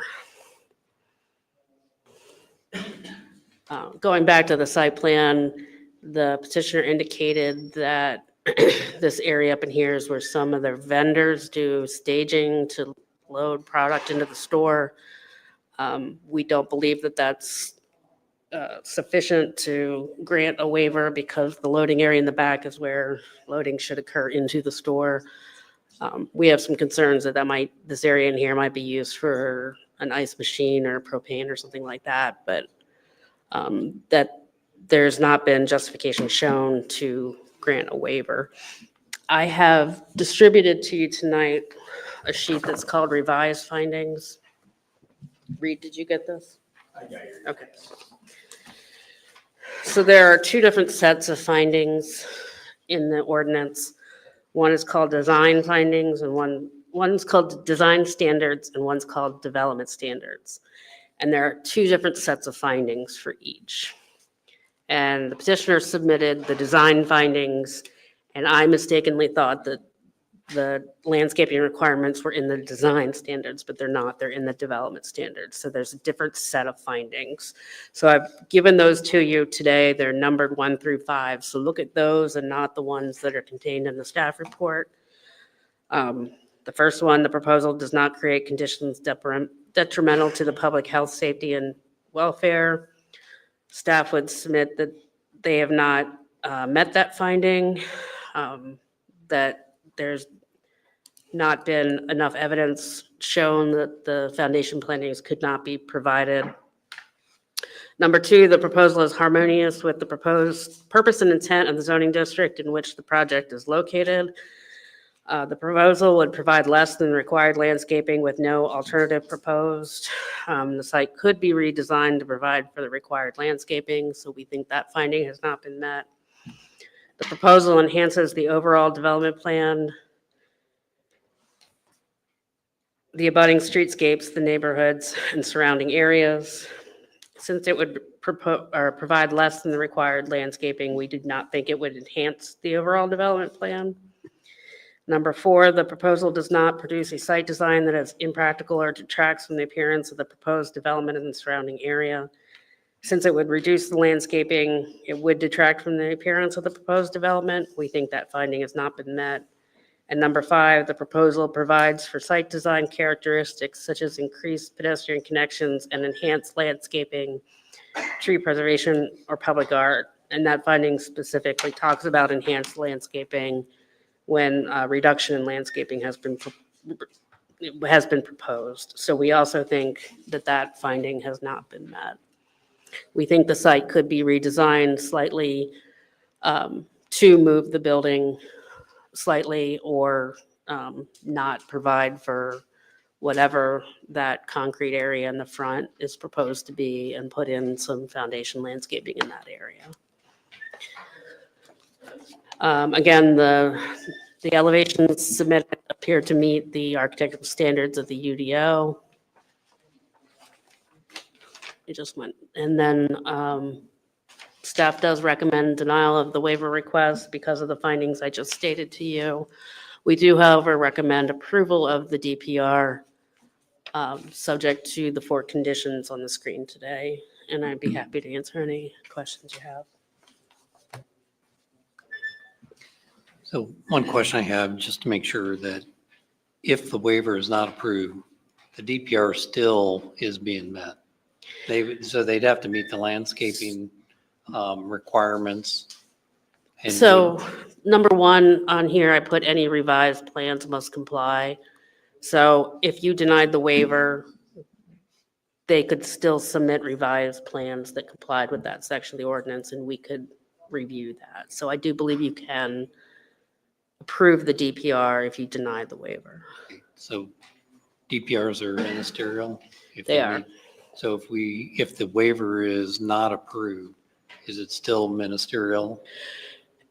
If you wanted to see revised plans that met the ordinance, that would be your discretion. Okay. But that's why we put it in there that revised plans must meet the ordinance. So they would have to revise the plans to show that foundation landscaping in there. Thank you. I am, I don't know if struck is the right word, but normally when there is when staff says this finding has not been met, it's usually only 1 or 2. But you have said this finding has not been met on all 5 findings, which is a little unusual, but I think it emphasizes just that this really is not meeting the standards. And we'd have to hear some pretty good arguments as to why, in my opinion, as to why the waiver should be granted based upon the staff report. Any questions for staff? Further questions for staff? Okay, petitioner, come forward. Hello again. Again, Reed Cooksey, Stonefield Engineering and Design, 555 South Old Woodward, Birmingham, Michigan. Thank you so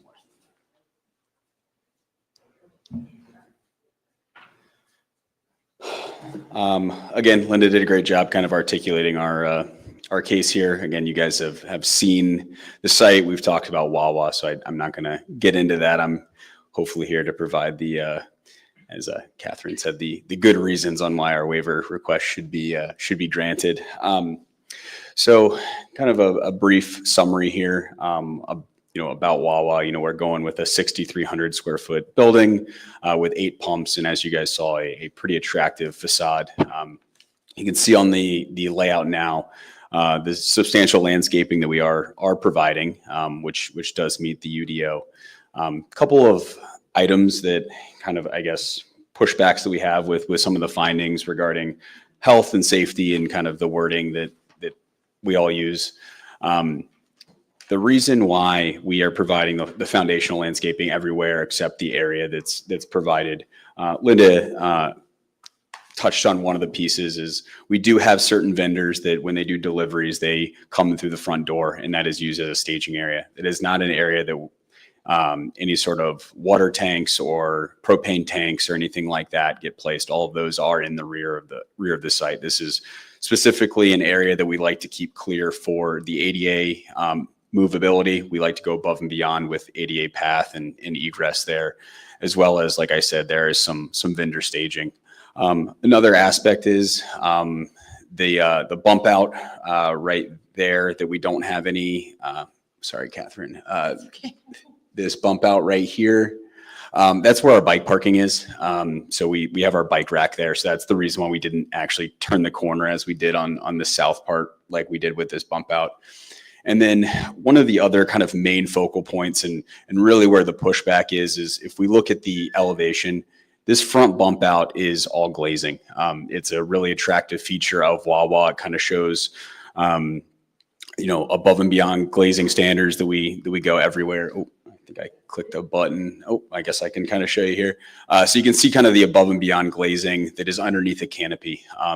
So there's two factors here. One, being underneath the canopy, we have some concerns over landscaping that's actually covered. And then two, what we see is why we really do push back with foundational landscaping is for health and safety hazard of when foundational landscaping is up against a building, especially in a food service area like this.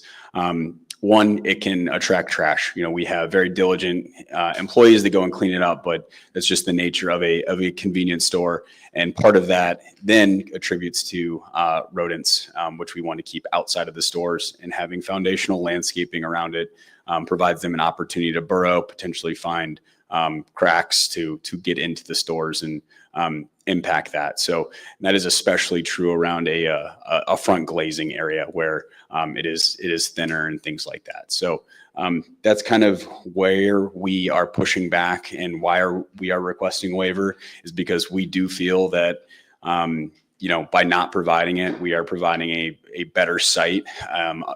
We're one, allowing the glazing, the attractive front features to be more prominent with some accents of the landscaping to the sides, and then providing a better health and safety hazard for food preparation that goes on inside.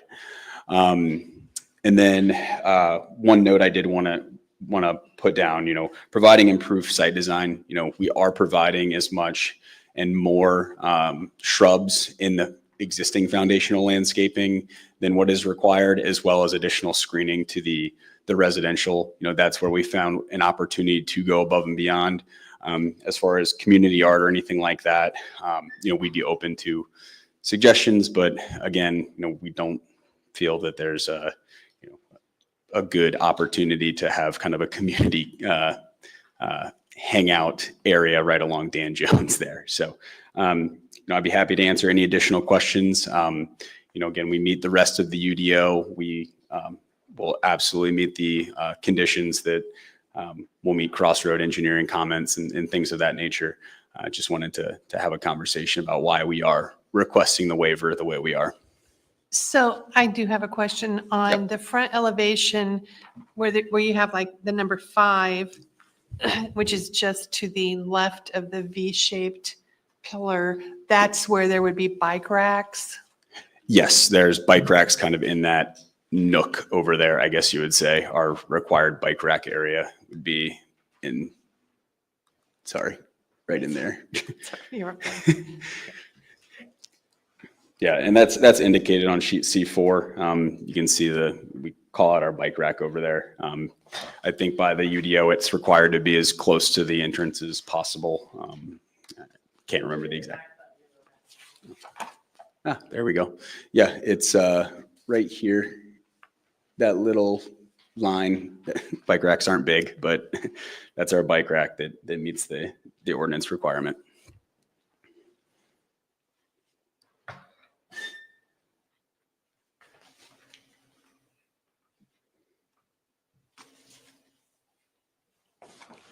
Any further questions for the petitioner at this moment? Okay, thank you. Thank you. Is there anybody who would like to speak in support of this particular agenda item? Having no one step forward, is there anybody who has signed up to speak against this agenda item? There's not. Thank you. I'm assuming you still don't want to speak to the utter lack of interest in your agenda item. No, I'd rather not. Okay. Okay. Discussion. In regards to the waiver, and I think you pointed out it's unusual to see staff saying the finding has not been met to all the conditions, all the criterion. And I would tend to support the staff on this, that I feel like the petitioner should work with staff to find the right solution for this, which, staff's amenable if there's other ways to solve this, to get the landscaping. That's what we're trying to get, is a good landscape development. So I support the staff in denying the waiver. I'm glad petitioner pointed out that part of the reason for some of the lack of landscaping is for bike racks. That would make sense for part of it. So obviously there should not be landscaping where we're going to have bikes. Compared to other gas stations, I don't recall there being a whole lot of course, this is just this specific project, but I don't recall there being a whole lot of landscaping required for gas stations, but our ordinances are what they are. And they do not meet, I agree with you that I think this should be something that we should be able to find some middle ground.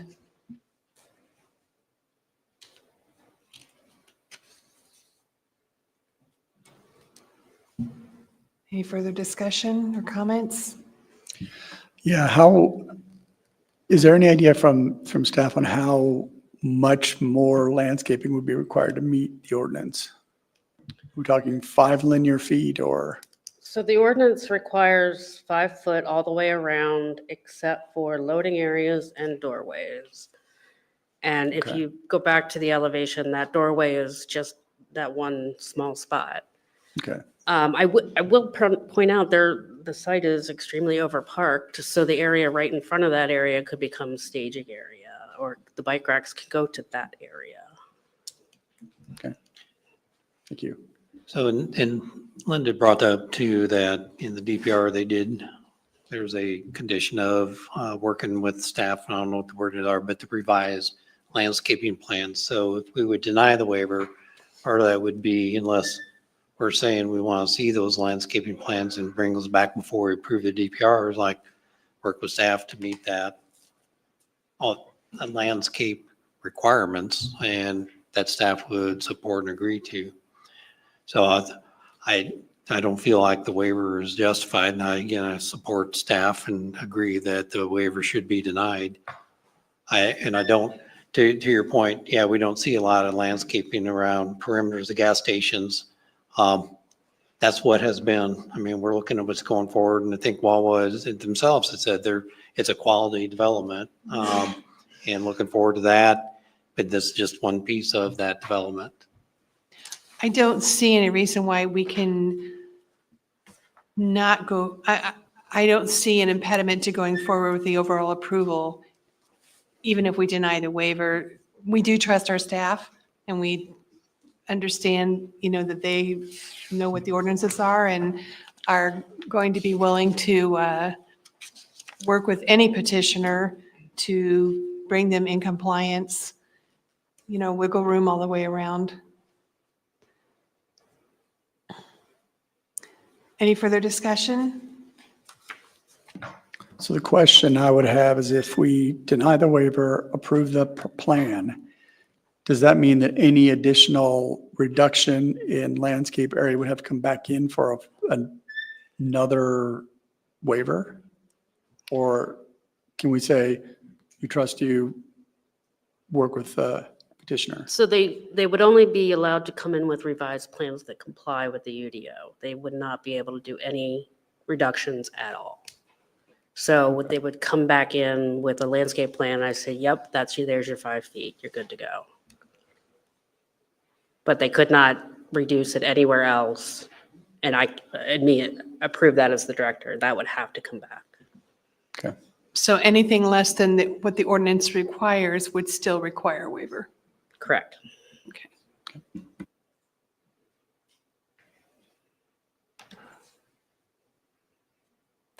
Mr. Taylor, so if we approve the proposal, the plan, and deny the waiver, if you could remind me, could they come back with another waiver request on the landscaping? Let's say it's just different, but still not in compliance. They could.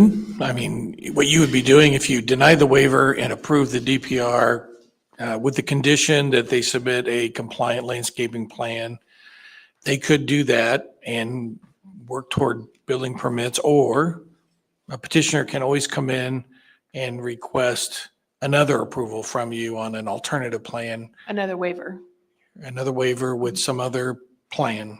You know, they can't bring the same thing back to you, but they could bring something else. So approving the plan does not prohibit the petitioner from coming back with another different proposal, that landscaping proposal that doesn't meet the ordinances, but is, for use of Right, they have that right. another compromise offer. That's right, they have that right. Okay. They I would just wanted- essentially I didn't be, want to have us do anything that was going to handcuff the ability of the petitioner and our staff to come up with a workable solution. So, I understand, yeah, that your UDO allows them, if they did that, they would be coming back with a new development plan for your review and would have to go back to the process. That's what they would have to do. okay. So, And again, if you deny the waiver, then I'd recommend that, and you want to approve the development plan, again, you need to add the condition that the petitioner submit to staff a compliant landscaping plan. That's what's missing today.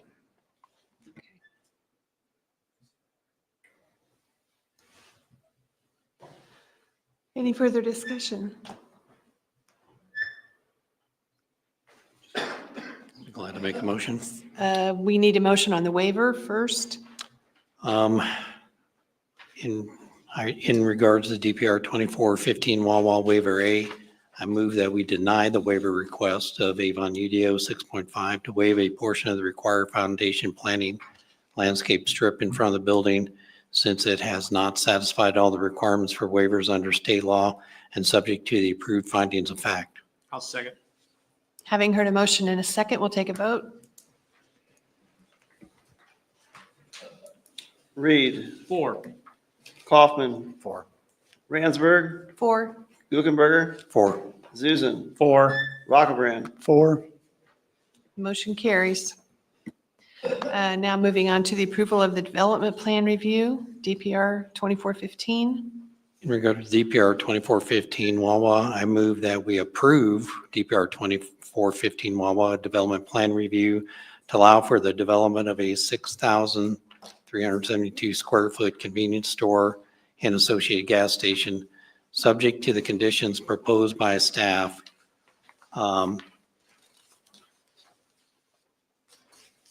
In the October 28, 2024 Plan Commission meeting presentation, with the addition of the condition that the petitioners submit to staff a compliant landscape plan, since it has satisfied all the requirements for a development plan review under state law and subject to the approved findings of fact. I'll second.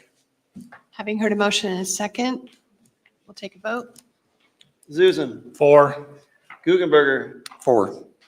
Ransberg, 4. Kaufman, 4. Reed, 4. Rockabran. 4. Motion carries.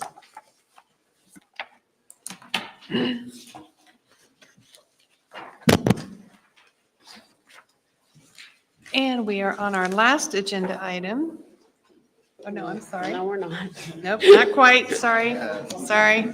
Didn't mean to get y'all excited here. So our next agenda item, which is MIPA 2402 replat of Nichols Minor Plat.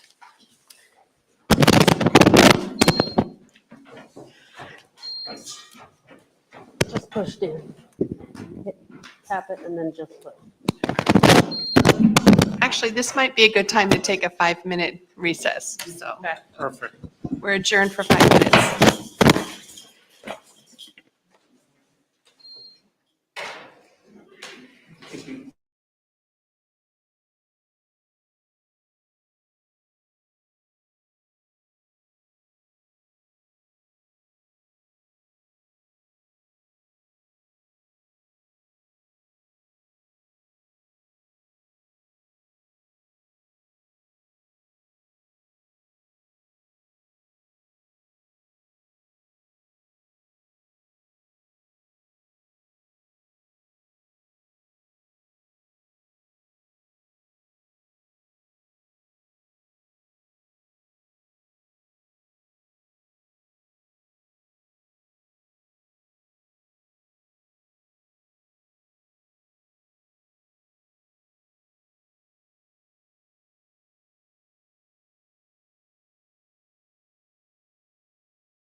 We are now back on the record.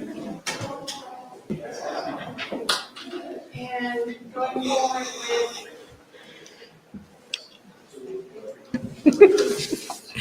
going forward with MIPA 2402 replat of Nichols Minor Plat 2201.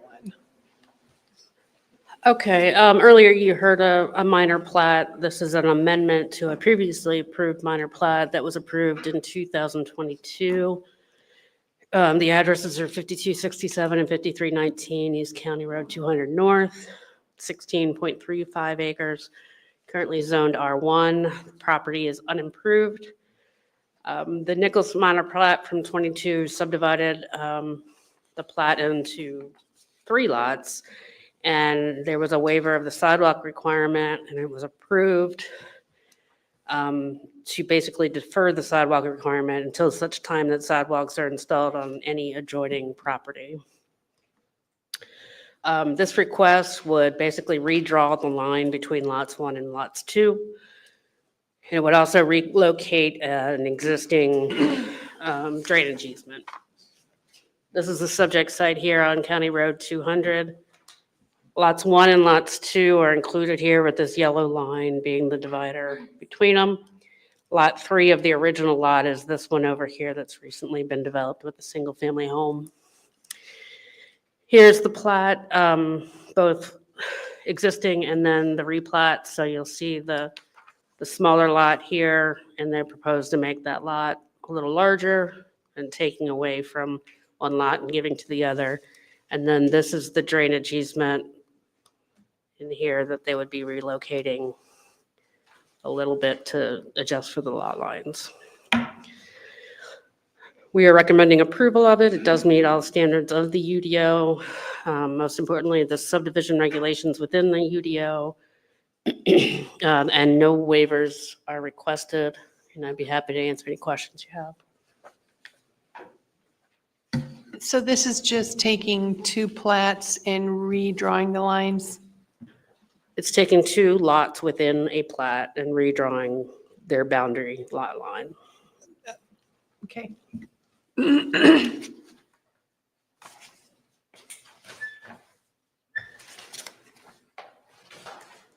it looks like it's increasing. Yeah, it is almost doubling the size of lot 2, I guess. That sounds right, yes. Yeah, okay. Any questions for staff? Okay, petitioner may come forward. Please state your name and address. Good evening, Joel Brame, Cruise Consulting, 7384 Business Center Drive, Avon, Indiana. Linda did a good job introducing the project. Essentially, we've had the original developer divided the overall into 3 lots, sold one that's been developed into a single-family residence, and sold another as a vacant piece. The owner that owns the smaller lot was wanting to have more land, essentially, and the original developer was willing to give some of her land to accommodate that.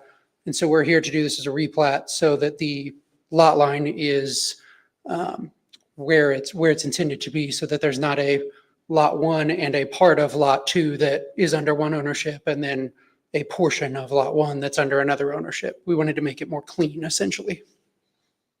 I'd be happy to answer any questions. Any questions for the petitioner? Okay, thank you. Is there anybody who would like to speak against this agenda item? Having no Nobody one has signed up. And is there anybody who would like to speak? I guess we already had someone speak for the agenda item, so.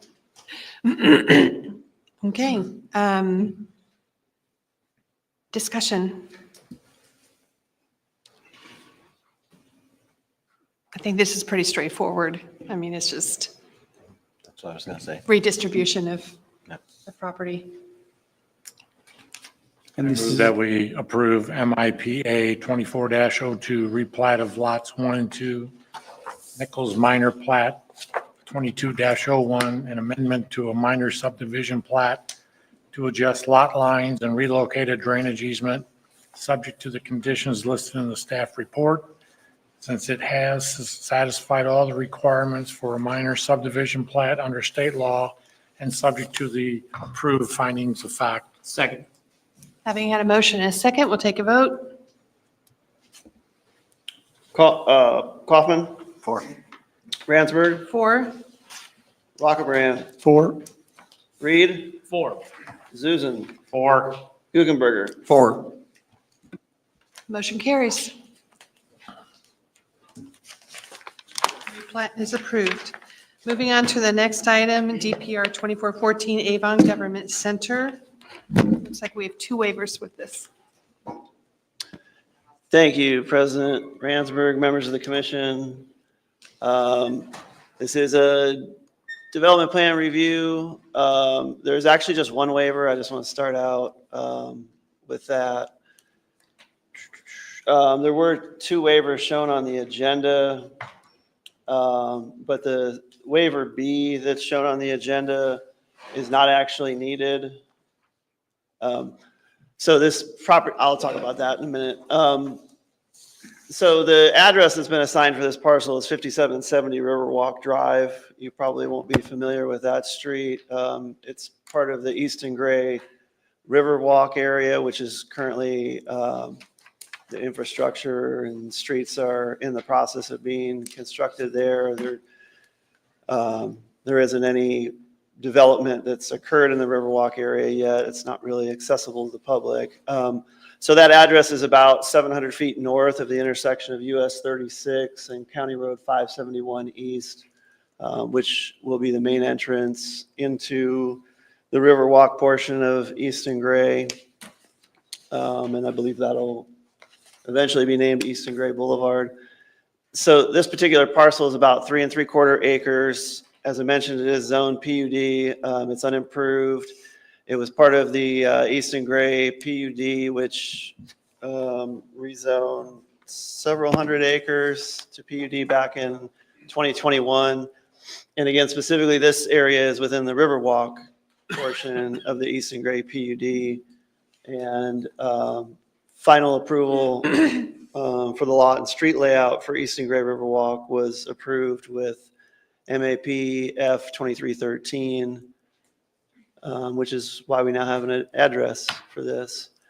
It's a development plan review to provide for construction of a approximately 54,000 square foot municipal office building with parking and utilities and a public plaza area in front of the building.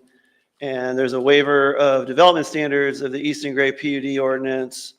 And as you're aware, when a PUD ordinance is proposed and goes through the process through the commission and through the town council, that allows a developer to propose many of their own standards that take the place of the standards in the zoning ordinance or UDO. And a lot of times they'll write completely new standards and then at times they'll also reference standards in the ordinance. So, and that's the case with the Easton Gray PUD for the Riverwalk area. It writes some of its own standards and then it references some of the standards in the ordinance. But when you reference standards in the ordinance, it's a little bit different than any other site where when the ordinance changes, the new standard is what will apply. When you reference the ordinance at the time of a PUD, you kind of lock in those standards that you're referring to because they specifically referenced certain sections of our old zoning ordinance, which was in effect at the time the PUD went through in 2021 before the UDO that we have now was adopted and went into effect. So that's why the specific language for the waiver of development standards is a waiver of the Easton Gray PUD ordinance rather than of the UDO. And that PUD ordinance incorporated section 15-41C of the old zoning ordinance, which required that the first 20 feet of a drive aisle be kept free of parking maneuvers. And then the second waiver that you see on the agenda, which was labeled as waiver B, when the petitioner submitted for the DPR, they asked for a waiver to provide for 9 by 18 parking spaces, which you may recall would be similar to what you saw last month for the new fire station, rather than the 10 by 20 spaces that the UDO requires. However, a waiver is not necessary for that because the Eastern Gray PUD ordinance specifically called out that 9 by 18 would be the minimum standard in the Eastern Gray Riverwalk area development. So no waiver is needed. 9 by 18 spaces are permitted by right per the existing PUD ordinance. So this is just a aerial image of the approximate location of where the municipal office building will be located. Obviously, that's US 36, and this is County Road 571, which will become the main entrance into the Eastern Gray Riverwalk area. This is just a larger, or an image of the whole, a rendering of the whole Riverwalk area. So again, 36 down at the bottom of the page, the main entrance road that will come in. And this is the site that we're dealing with today. And this is the outline of the proposed building footprint. And this is where the plaza area would be in front. That's a view of the site plan. This is the actual building footprint here. This is the plaza area south of the building. And then you have parking areas on both the east and the west side. These are just renderings or elevations of the proposed building. The most visible portion would be the south elevation here that you would see as you travel north into the Riverwalk area. And this is the part of the building that's set back furthest from the street. And then there's the west and the east wing. The plaza area would sit in front of here. You've got the side elevations as well as the rear at the top. Whoops, again. There's just perspective renderings. Again, this would be the front. This is Riverwalk Drive. And there's the building, the plaza area, parking areas on either side, and just different views of that from the 4 different angles. Back to the site plan, this incorporates landscaping and hardscaping. So the typical landscaping around the parking areas in compliance with the PUD that incorporated most of what was in the old ordinance at the time. This is the plaza area out front. That's just another look at that, a little bit closer up, showing the landscaping in front of the building and the whole plaza area there. So getting to the waiver request. So the area that would be affected by the waivers are these portions right here near this entrance off of Riverwalk Drive, and then on the east side as well. So what that requirement for no parking maneuvering within the first 20 feet of a drive aisle would require is that this being the right-of-way line here, there's a 10-foot setback before you get to a parking space on either side of this aisle. Likewise, on this side, there's just parking on that's accessed on one side of that aisle. So basically, these 3 parking spaces would back in or out into the first 20 feet of this drive aisle. So would not be required by the standards that are in place. I guess I do want to point out that, so with Riverwalk Drive here, you've got, these are on-street parking areas along Riverwalk Drive, which adds a little bit of extra distance instead of just the sidewalk. You've got a little bit more space here between the right-of-way line or property line and the actual traveled way of the street, which allows time, we think, for a vehicle pulling in here to have time to stop if there were a car backing out of this space. I want to run through the required findings. This is a waiver of a development standard, so we have the same findings you saw earlier with the Wawa.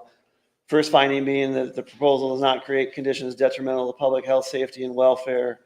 We believe that the site's location on a street designed for lower speeds will mitigate concerns about vehicle maneuvers within the first 20 feet of the private drive aisle. And again, going back to the site plan, a lot of times where if this were along US 36 or Dan Jones or Avon Avenue, or maybe even 100 or 200 North, where you have like a 40 or 45 mile an hour speed limit, you would have much faster turning movements pulling into this parking lot. So there'd be more concern that you need more space to avoid a potential conflict with cars turning in and a car potentially backing out of the space. The speed limit that's going to be imposed on Riverwalk Drive is 25 miles an hour because this is going to be a more urban, pedestrian-oriented development. And so with the much lower speeds for vehicles, we do think there's much more opportunity, much more time for drivers to see a potential conflict with a car backing out. So that's why we think the first finding is met. Finding number 2, that the proposal is harmonious with the purpose and intent of the zoning district. We believe this would be harmonious with the purpose and intent of the Eastern Gray PUD, specifically the Riverwalk area. Again, mostly for the reasons I mentioned, that it is going to be an urban, pedestrian-oriented development where vehicles will be traveling at much lower speeds than on our arterial streets where we normally see commercial development. And for those reasons, we think it will be harmonious with that more urban type of development where shorter setbacks are common. The third finding, that the proposal enhances the overall development plan, abutting streetscapes and neighborhoods and surrounding area. Looking at this from a more holistic standpoint, the entire proposal we think does provide an enhancement to the streetscape and the surrounding area, because you're going to have this large plaza area here that will enhance the surrounding area.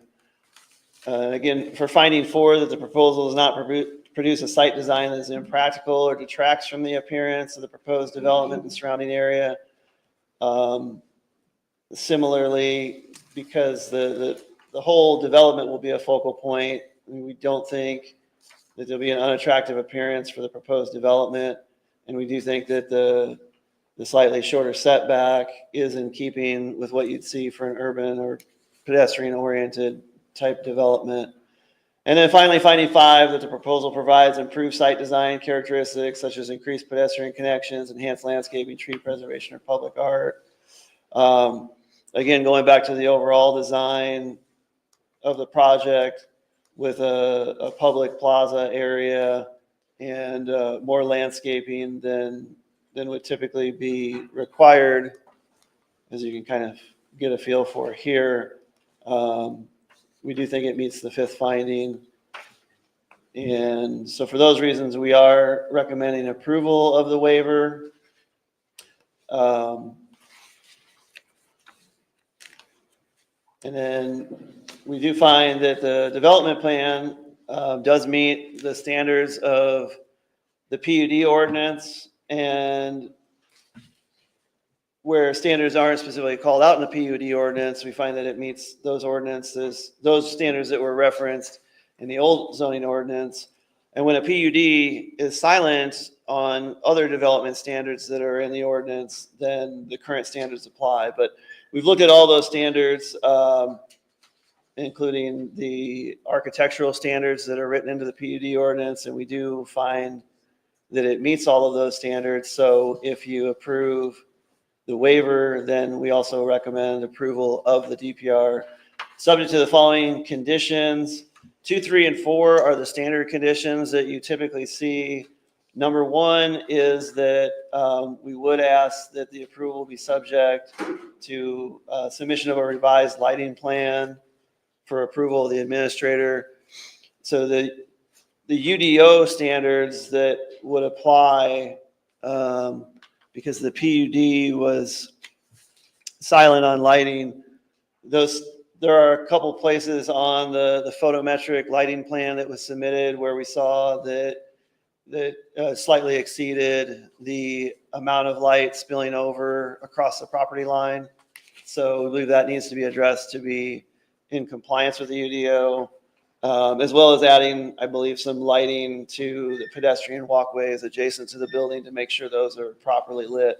But we do think that those can be reviewed administratively because there is a fairly black and white standard for the amount of light spillage or the amount of light that's required to be on the pedestrian walkways. So we would be comfortable with this going forward being approved today with those conditions. And I'd be happy to answer any questions you may have.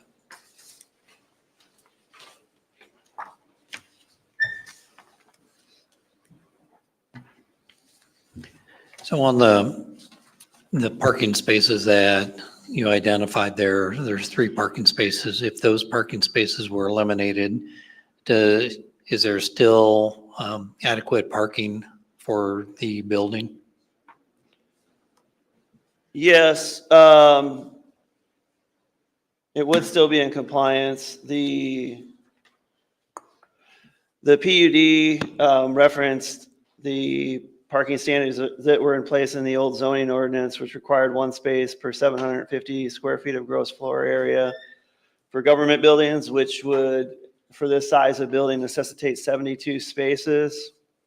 What's shown on the proposed plan are 102 spaces. And then also should note that the on-street spaces are allowed to be counted per the PUD ordinance. So there's 5 of those, I believe, adjacent to the property. So there would be 107 total spaces provided under this plan, where only 72 would be required to comply with the minimum standard in the old zoning ordinance. However, given the fact that this site will be used not only for potential public events on the plaza, but that public meetings will be held there, we think it's reasonable to want to actually provide more parking spaces than the minimum required, because the minimum required is really more in line. Well, it's actually lower than what's permitted for or required for a regular office building, so it's a lower standard. I'm not sure why we typically have a lower standard for a government office building than a private office building. But given the fact that you would have probably both events on the plaza or public meetings that would draw a large crowd of the public to this site, it seems very reasonable that there would be a desire to maximize the number of parking spaces on site. But with that, if we were looking at large events that would have a lot of parking, and with this ordinance, it seems like designed for a safety factor of not having accidents occur backing out of a space that's close to an entrance, even at low speeds. You got a lot of people in attendance. Seems that's needed as opposed to eliminating this through a waiver to allow for that buffer, that 20-foot restriction on maneuverability there. So I see what you're saying here, but will 3 spaces have an impact on the amount on what might be needed? So not really looking, I think it's more of a comment for the commission.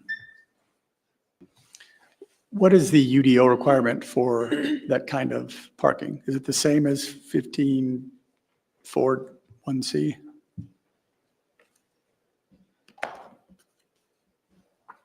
Just a moment.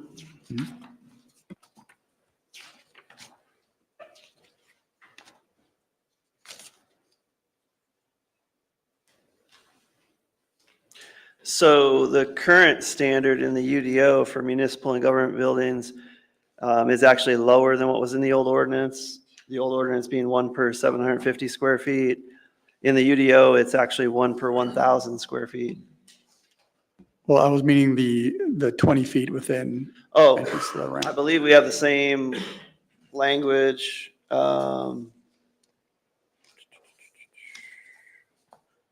Yeah, the current UDO 6.11 D3 requires that the first 20 feet of a drive be kept free from parking maneuvers. So I think that's the same language that was in the old ordinance. Okay, thanks.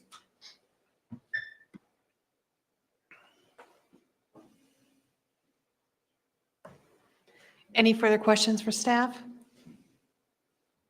Okay, petitioner, come forward.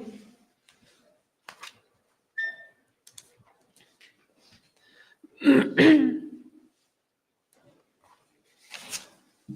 everybody. My name is Ryan Cannon, 6570 East US Highway 36, Avon, Indiana. I'm the town manager for the town of Avon. I'm not going to say a lot. I think Paul did a wonderful job introducing this. I guess the one thing I may share is just remember what the purpose of the building is. I know we're kind of calling it a government center, but that's just one of the uses. Really the intent, let's see if I can... I'll use this one. So just to give you guys a little background, on this side of the building, so on the west side, this 3-story portion of the building is actually where the schools corporation administration will be. The town administration will be here. This portion of the building will be 2 stories. The town is on the first floor and on the second floor. And then there's a portion kind of right in these 2 areas where if the township trustee and if the Chamber of Commerce would like to join us, there's space for them as well.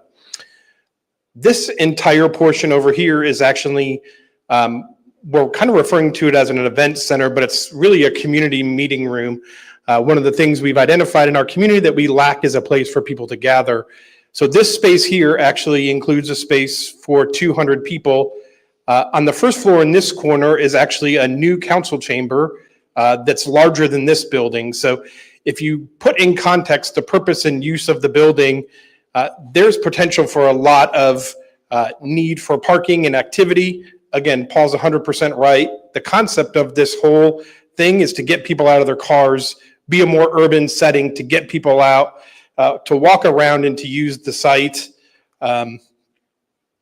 Specifically, the entire Easton Gray subdivision was designed in a way that we can actually close the road here, we can close the road here, and we can close the road down here. And this entire area becomes, we have a stage here in the middle of the plaza that then the community could spill out.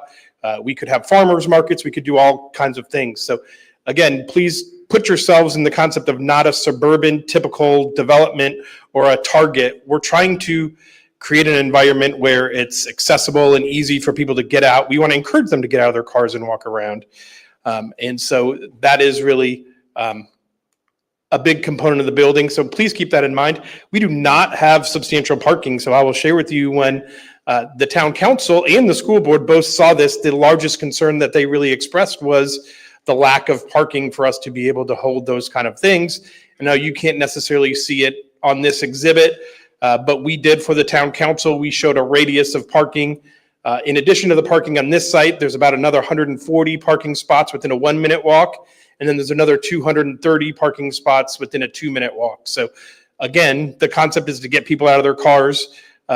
Dr. Wyndham and I have already joked that we'll park probably across the street and walk to the government center just because we'll need that parking. There's not much parking there for just staff and normal day-to-day operations for the school in town. And then you add on top of that the events and council meetings and plan commission meetings and other things going on. Again, we want it to be an activity center, a place where people come and go and use the facility. So ultimately, eventually, we believe at some point we'll have to build a parking garage as well. So those parking spaces typically cost $30,000 plus per parking spot. So while you may think it's not important for us to lose 3 parking spots, which really isn't losing 3 parking spots because we're losing 6 as a result of it, because we still can't meet, just losing those 3 spots, we still can't meet the 20 foot. So we'd actually have to lose 3 additional spots. So we'd lose 6 parking spots. So again, I know you don't make decisions at the cost as a reference, but the town council does and I do, and it has to be a consideration as we move forward. So I'm happy to answer any questions. Again, I think Paul did a great job. Mark Meyerholtz is here as well. He's our engineer from Banning Engineering. And if you have more questions about the waiver and specifics in the design, he's happy to answer those questions.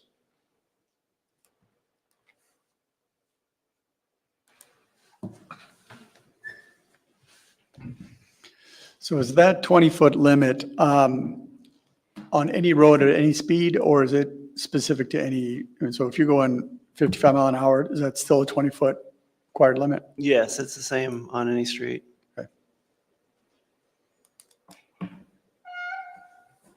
What is the, we're not at 20 feet. What is the measurement now? 10 feet. Okay.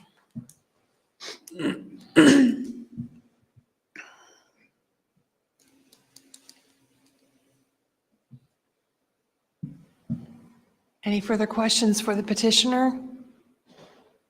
No, I echo what Ryan said. I was waiting to see if he would say what I would have said, but I couldn't remember what to say, but I was going to say what you said, if that makes any sense. But no, that was the biggest thing, was parking. And this is something that is not just going to be a passive location. We want it to be active. One of my questions I had though, can you back into these parking spots or not? Are they just pull straight through? They're 90-degree perpendicular spots, so I don't see anything that would prohibit someone from backing into them unless there was signage to instruct them otherwise. So if you backed into it, you wouldn't have the issue coming out of it, but you'd have to wait for them to back into it if you're still coming in. So either way. One way or the other, yeah.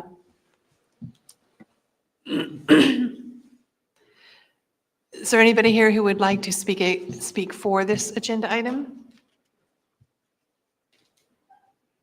Is there anybody who has signed up to speak against this agenda item? Nope. And I will say again, would you like to speak to the lack of interest in your agenda item? I would like to say that there's not a lack of interest. It's that we've just done such a great job, no one wants to complain. While you're there, I do have a question for you. Can you See, explain? you should have just stood. I wasn't following you on the 6 spaces. Yes. Not losing 3, you're losing 6. Can you help me? I'm not following you. In order to get the distance, it's Mark's math. Even if we lose the space, we still would lose additional spaces if the waiver wasn't actually approved, in addition to the 3 spaces already. So just moving. The 3 spaces are encroaching on the 20 feet, but even to get the 20 feet, we would lose additional spaces other than the 3. Okay, so what we think is 3, it's really more. Right. I think what Paul's showing you is 3 that are in the zone. Yeah. And if I can clarify, I made an inaccurate assumption in that we normally have 10-foot wide spaces. So given that those are actually 9-foot spaces that are permitted, then yes, those next 3 spaces would be just into that 20-foot zone. So I stand corrected that 6 spaces would be affected. So just as a reminder, we have to address the waiver first. The waiver is discretionary. And then once we decide on the waiver, then we have to address the DPR. And if the DPR meets the requirements of the ordinances, then it is ministerial and we have to approve. Is there any further discussion with regards to the waiver? Well, just talking about this, I mean, I think what Paul had described in his presentation, that with the design that for the area being low speed and with parking on the front, so that actually pushes, I think as you described it, and if I'm looking at it right, it's all along both sides of the ingress egress points. So it's not real, there's more of a turning radius there than if those parking spaces weren't there. So it does provide a little bit of a buffer that will allow some time for reaction to any cars pulling into, backing into, or pulling out of those spaces. And I'm glad that Ryan pointed out that it's not just 3 spaces, it's 6 spaces, because it looks like you gotta go another row up to meet the 20-foot. Yeah, I do have to ask though, if we have these UDOs and we have these ordinances and the town council can't meet the ordinances, why would we expect citizens to meet those requirements? I mean, I know you want the parking spots, but we have these ordinances for a reason. There are extenuating circumstances. I respect that here. And so, but I've got to go on record saying the town can't meet their own ordinances or chooses not to meet their own ordinances. And that does not look good from a citizen perspective, that they just want the extra spots. I would suggest that, yes, we have ordinances, but we also have a waiver process for a reason. Correct. And we frequently grant waivers. Correct. For, particularly for things like parking spaces and that sort of thing. So I would say this particular waiver does not necessarily, I get what you're saying, the town should meet its own requirements. But I don't think, if this was a request for waiver from architectural standards, I would say, I would give you a much stronger argument, but I don't think that that's. This is a safety standard. It is a safety standard, but we've also, again, one of the waivers that we frequently grant relate to parking for the same reasons. Okay. But I get your point on, we should hold ourselves to our own standards. Yes. May I just make a comment that, yeah, there's a distinction though between a variance and a waiver. The town council, when it adopted the UDO and approved this PUD, says there are some things we really don't want variance from. We call those variances. That has to go to the Board of Zoning Appeals. Waivers are more design oriented and are considered to be areas where design flexibility may result in a better option. And so the Plan Commission only considers waivers, not variances. So landscape waivers, again, are treated on a case-by-case basis. And really the question is, well, is there something unique here? Is this a better outcome? So it is different. It's not really saying that we won't follow our own ordinance, because the ordinance says you can ask for a waiver. And if you can show certain things are true, the discretionary review and the factors in front of you, if you can show it's better, then show us. And again, I think the town's position is this is a unique area, unlike any, it will be unlike any in the town, where the streets could even be closed off. And, this is not a target parking lot or where there's going to be lots of vehicles, really. There's other off-site parking for events. But this is the very nature of Eastern Gray is going to be completely different than anything in the town. But remember, waivers come to you in the Plan Commission. Those are not variances. Those are, the standards are much different. You don't have to show hardship or even practical difficulty. It's really just your discretion to say whether you think this is better than what the UDO requires. So I would just ask the commission to remember the difference between those two things. I think it's a very significant difference. Still, the waivers go to your discretion. So, even so, but on a variance, that's when someone says, I don't want to follow your ordinance. That's what that is. Thank you, Mr. Taylor. Any further conversation, discussion, questions?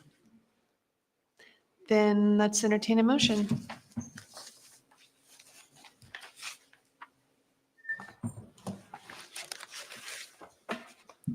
I move that we approve the waiver request of the Eastern Gray PUD ordinance, which incorporates section 15-41C of the old zoning ordinance to allow for parking lot maneuvers within the first 20 feet of drive aisles, since it has satisfied all the requirements for waivers under state law and subject to the approved findings of fact.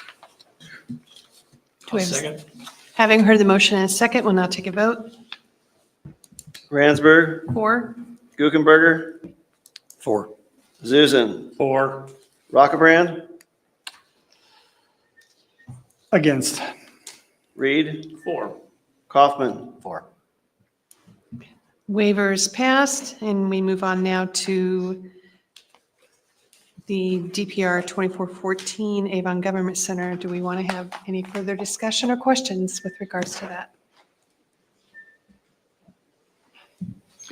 I move that we approve DPR 2414 Avon Government Center Development Plan Review to allow for the development of 53,869 square foot municipal office building with parking, plaza, and utilities, subject to the conditions listed in the staff report. Since it has satisfied all the requirements for the development plan review under state law and subject to the approved finding of fact. Second. Having heard a motion and a second, we'll now take a vote. Reed, 4. Kaufman, Or Zuzen, 4. Guckenberger, 4. Ransberg, 4. Rockerbrand. 4. Motion carries. Thank you very much. Thank you. Now we move on to our last agenda item. ZA 2410 Bloom Property, Laurel Heights.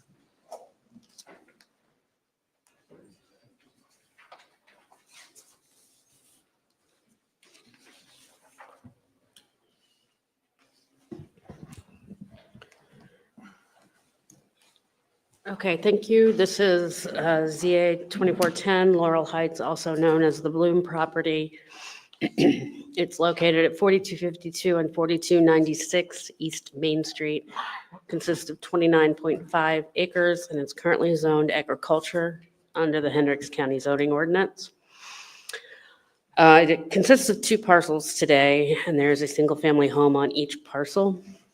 And there is a super voluntary annexation petition on file to incorporate both of those properties into the town of Avon. With this request, they are requesting a rezoning of the 29.5 acres from the Hendricks County AGR to the R3 mixed residential zoning. This is the subject site.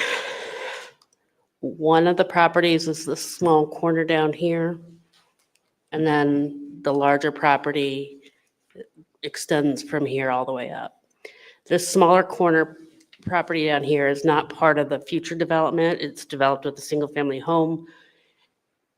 It is not proposed to be changed. It's just coming in with the annexation and the rezoning at the same time. So what we're going to be discussing here is the larger parcel here that contains a house up in this area up here.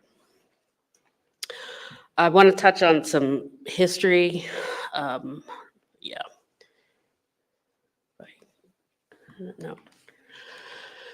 So we received a lot of remonstrance inquiries today. So I want to just touch base on the history of this site so that the public is aware of where it started and where we are now.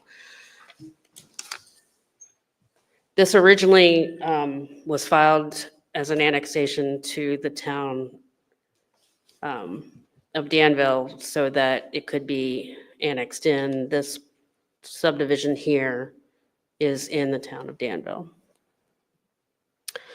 Town of Avon, you can barely see it here, but it's this red boundary here. The town of Avon has always envisioned that any property within Washington Township, if it is annexed, it would be annexed into Avon. The town manager and myself met with the petitioner and requested that they consider annexing into the town of Avon instead of Danville, to which they agreed. They withdrew their request to go there and filed the annexation petition and the rezoning petition to come here. The petition that went before, or the rezoning petition that was filed in Danville was to go to R2. And this petition is R3. But I do want to let you know that the R2 and R3 in the districts are not comparable. So what they were proposing to do, size of lot wise and density, is exactly the same. But Danville's ordinance allowed what they wanted to do, whereas our R2 did not. So that's why they chose the R3. And I'll get into that a little bit more. But they're not proposing anything different than what they proposed when they filed with Danville. So this is the design and the layout of the proposed subdivision. Main Street is down here, and the entryway would come in here. There would be 40 new lots in here, and then the one existing house up here. When they filed with Danville, they did show a connection to this stub street. It's kind of designed like it looks like a cul-de-sac, but it's also designed as a stub street. And it's within Danville's jurisdiction. We indicated when we met with them that because there were only 40 lots on one entrance, that did not meet our standard for having 2 access points because of the different jurisdictions that would cover the roads, cover the trash service, that sort of thing. We didn't, in this instance, believe that the connection to that stub street was necessary for these 40 lots. That allowed this lot up here to basically fill in and be where the stub street was going to go. That will now be the frontage for that lot up there. So it will have frontage on this new street and access through this new street. When they were applying to Danville, they were going to request a variance for that lot not to have enough street frontage. And with us, they are not requesting any variances. Overall, if you include the entire property, the density would be 1.45 units per acre, which falls in line with our R1 district. The new homes within the section here would be a density of 2.3 units per acre, which falls in our R2 standards. Again, they're asking for R3, and the reason for that is they would like 60-foot lots here, and our R2 requires 70-foot lots. Again, Danville's allowed 60-foot lots in their R2, which is why the change. We thought the 60-foot lots would be acceptable at this location because they've taken this whole property, which essentially could be developable, and clustered the lots on the south end to preserve the trees up here and to preserve the natural area up in here. So we thought slightly smaller lots would be acceptable at this location, given that the density overall is on R1 and the new development would be R2.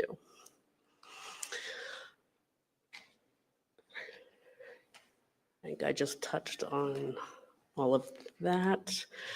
The comprehensive plan for Avon does not have an overt recommendation for this property. None of the future land use areas for Avon get this far west.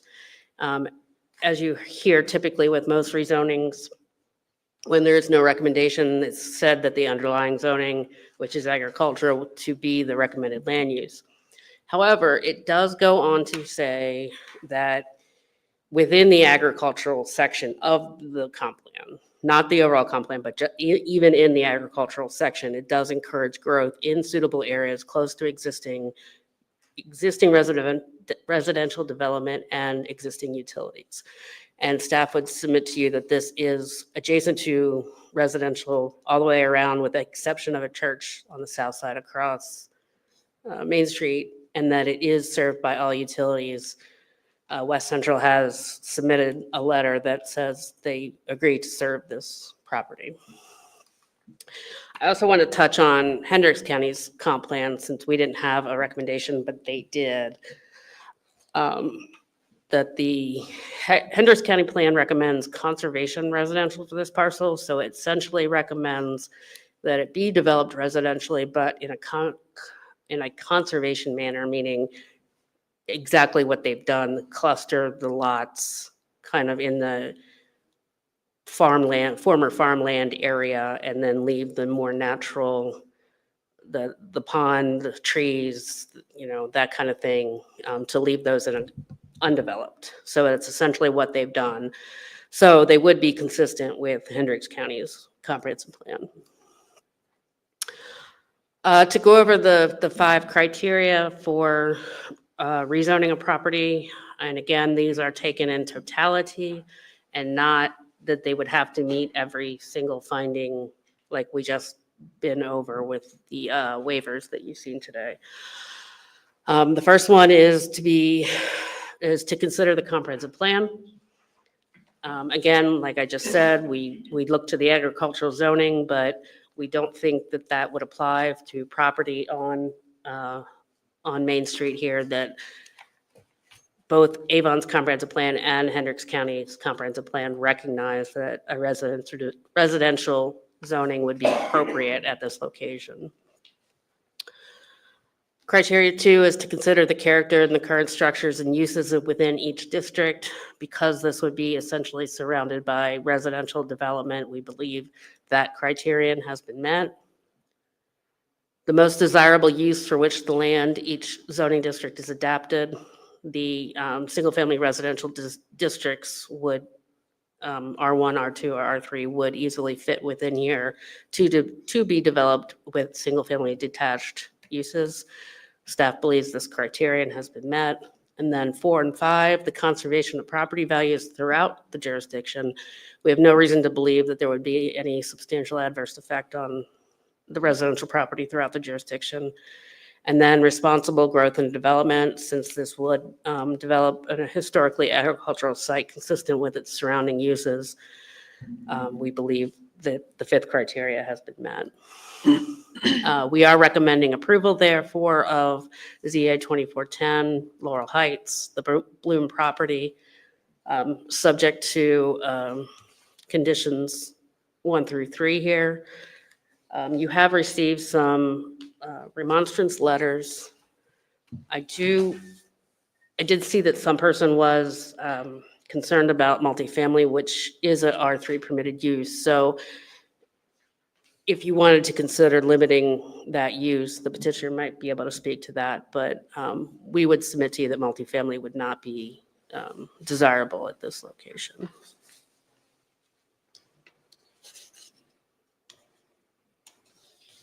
So just to clarify, although they were asking for an R3 rezoning, they are not planning, the plan is not anticipating the maximum density that an R3 would allow, correct?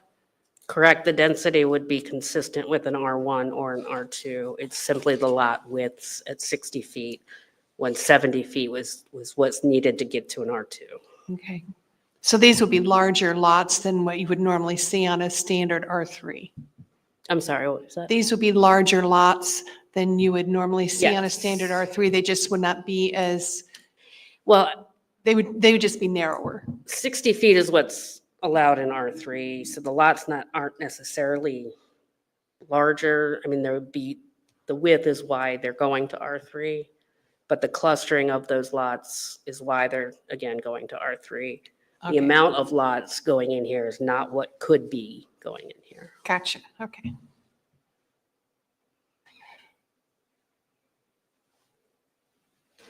So with a 60-foot entrance or width, what is the square footage on the smaller end lots? Did they have that?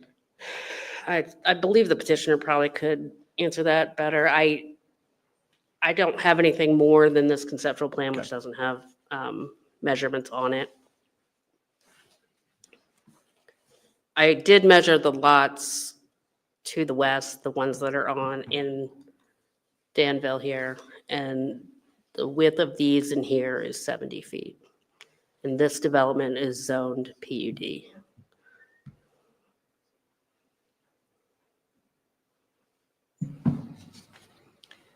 Any further questions for staff?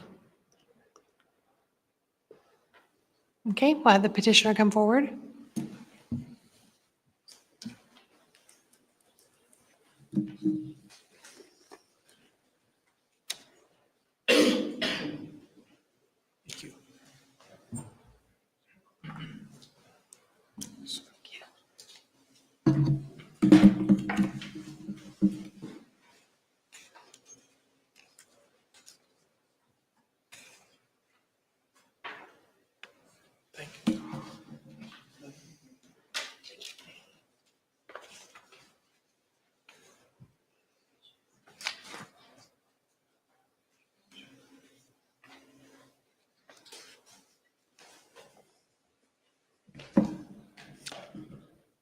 Good evening, Madam President, members of the commission.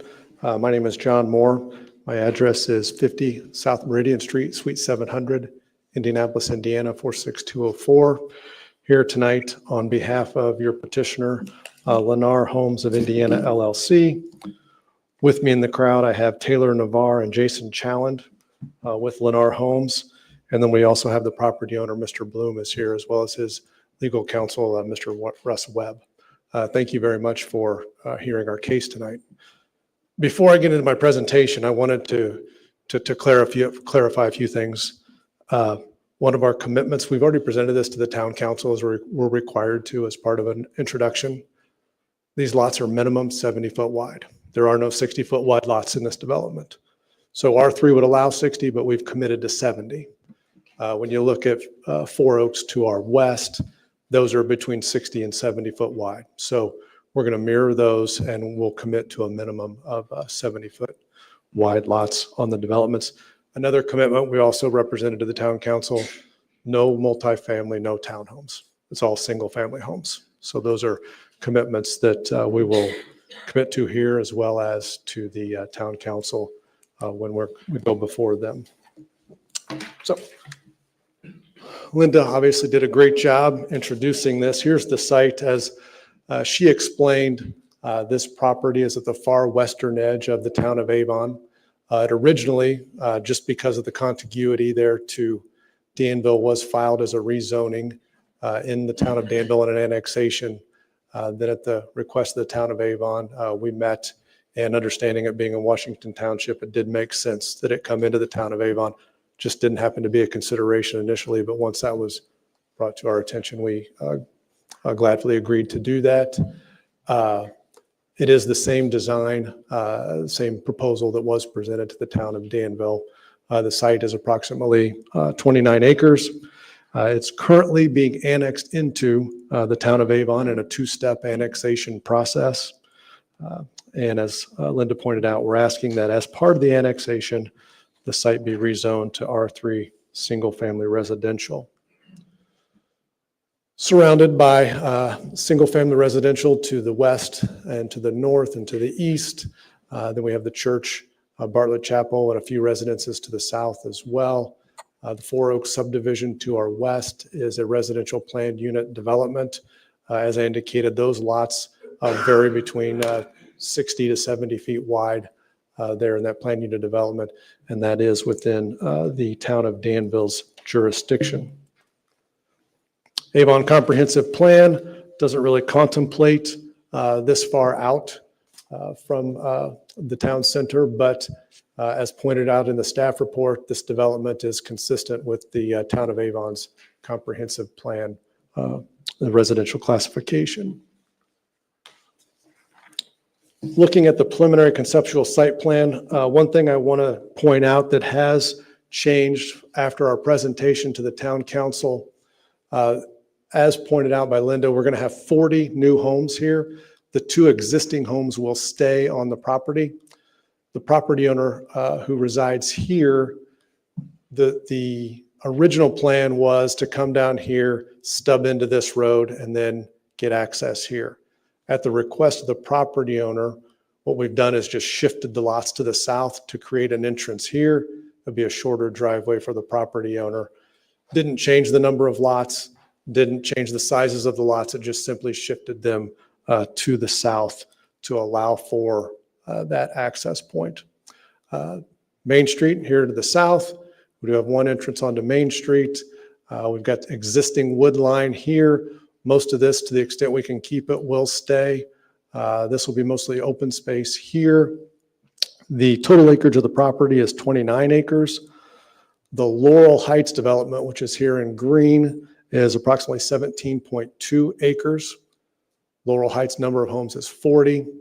The overall density, as Linda pointed out, 1.45 homes per acre. If you just look at the area in green that's being developed for Laurel Heights, gives us a density of 2.3 homes per acre. These homes will meet or exceed Avon's architectural standards. They will be priced, you're looking at a price point here, somewhere in the mid to high 400s for these homes. We do have right here playground that we will put here to the north of the development as a community amenity for the residents. Let's see here. There will be 5 floor plan options that will be offered. These floor plan options are geared to meet the architectural standards that are in the UDO. And I'll show you some photographs here in a second, but the square footage of these homes will be 1,800 to 3,400 square feet. We'll have ranch and 2 stories. As I indicated, there will be 70-foot wide lots minimum, no apartments or townhomes. We'll have 2 and 3 car garages, and then we'll have various options of 1-story brick wraps, 4-sided brick wainscoting, side-loaded garage, carriage garage, 4-foot nooks, covered patios, morning rooms, basement.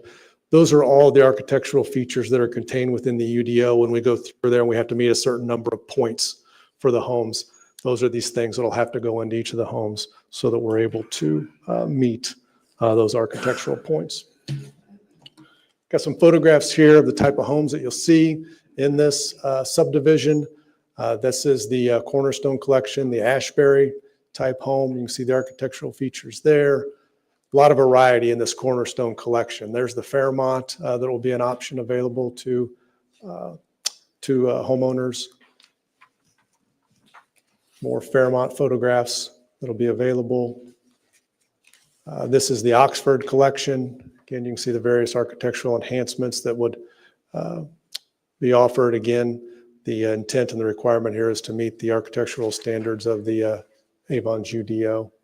Here's the Oxford Collection. You see the brick front there, change in architectural features, elevations. Oh, skipped over that. There's the Rockwell. Again, just different front facades, roof lines, change in the view from the streetscape. Again, more Rockwell homes there for a design of this community. Seabrook, I believe, is the final option there within the Cornerstone Collection. Again, those are more ranch-style homes, maybe a bonus room or 2, but once again, offering all the different architectural requirements of the UDO. As Linda pointed out, in this rezoning, we look at the 5 criteria to rezone. I won't belabor again. Linda did a great job of that. But the point is that we do meet all 5 criteria for a zoning change that are contained within state statute and within your UDO. Staff recommendation. Staff recommends the forwarding of a favorable recommendation to Town Council for this rezoning. They are requesting 3 commitments. We do agree to all 3 of those commitments. The 50-foot half right-of-way. Future preliminary plat will be generally consistent with the conceptual plan submitted with this rezoning petition. Recreation impact fee shall be assessed at the time of permitting for each lot. And as I indicated, we also have minimum lot width of 70-foot wide and no multifamily and no townhomes. Those are also 2 commitments. So we'd actually end up with 5 commitments here with this request. And with that, we respectfully request a favorable recommendation to zone to R3, and we're happy to answer any questions that you may have. So if you're meeting the lot width requirement for R2, that you're asking for R3. So I was off on both, 10 feet off on both of those, and I apologize. Oh, okay. I said 60. They want to do 70, and the requirement is 80. R2 would be 80. I was 10 feet off both. Okay, now it makes sense. I was Yeah, like sorry. very confused. I was too. My apologies. We still meet the density, just not the lot width. And so what is the average lot size on these? So this would be 70-foot wide by anywhere from 110 to 130 feet. So Okay, so 7,000. Quarter to a third of an acre. Yeah, 7,000 in that range. Yeah. Talk about anti-monotony. Well, we'd have to meet what's required in the standards of the ordinance, which does require your language of anti-monotony. All front facades, rear facades, and perimeter lot facades visible from and with 100 feet of a perimeter street must meet the following anti-monotony standards. The same elevation and color scheme cannot be used on lots adjacent to the subject lot. Homes 2 lots away from the subject lot cannot use the same color scheme, and we'll meet that requirement. Thank you. So you had talked about the 70-foot wide lots and the no multifamily or townhomes Yes, as sir. a commitment. So you'd be okay if we read those into Yes, any sir. motion? Yes, Okay, sir. and then I just want to make a statement that I appreciate that you've worked with us as far as annexing into Avon, because I agree that anything in Washington Township should be in Avon, not Danville. So thank you very much. We agree.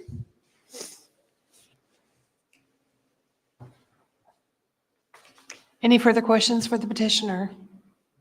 No. Okay, thank you. Has anybody signed up to speak in support of this agenda item? No. Okay. And has anyone signed up to speak to Ramadan Street against this agenda item? There was one couple that signed up, but indicated at the beginning of the hearing that they would not be able to stick around due to the lateness of the hearing. I did take down her comments. It was Kenneth and Lola McGelly. They reside at 240 North County Road 450 East. Their concern is that they have a well on their property. And they said it's a bored well that is 3 feet wide and 83 feet deep.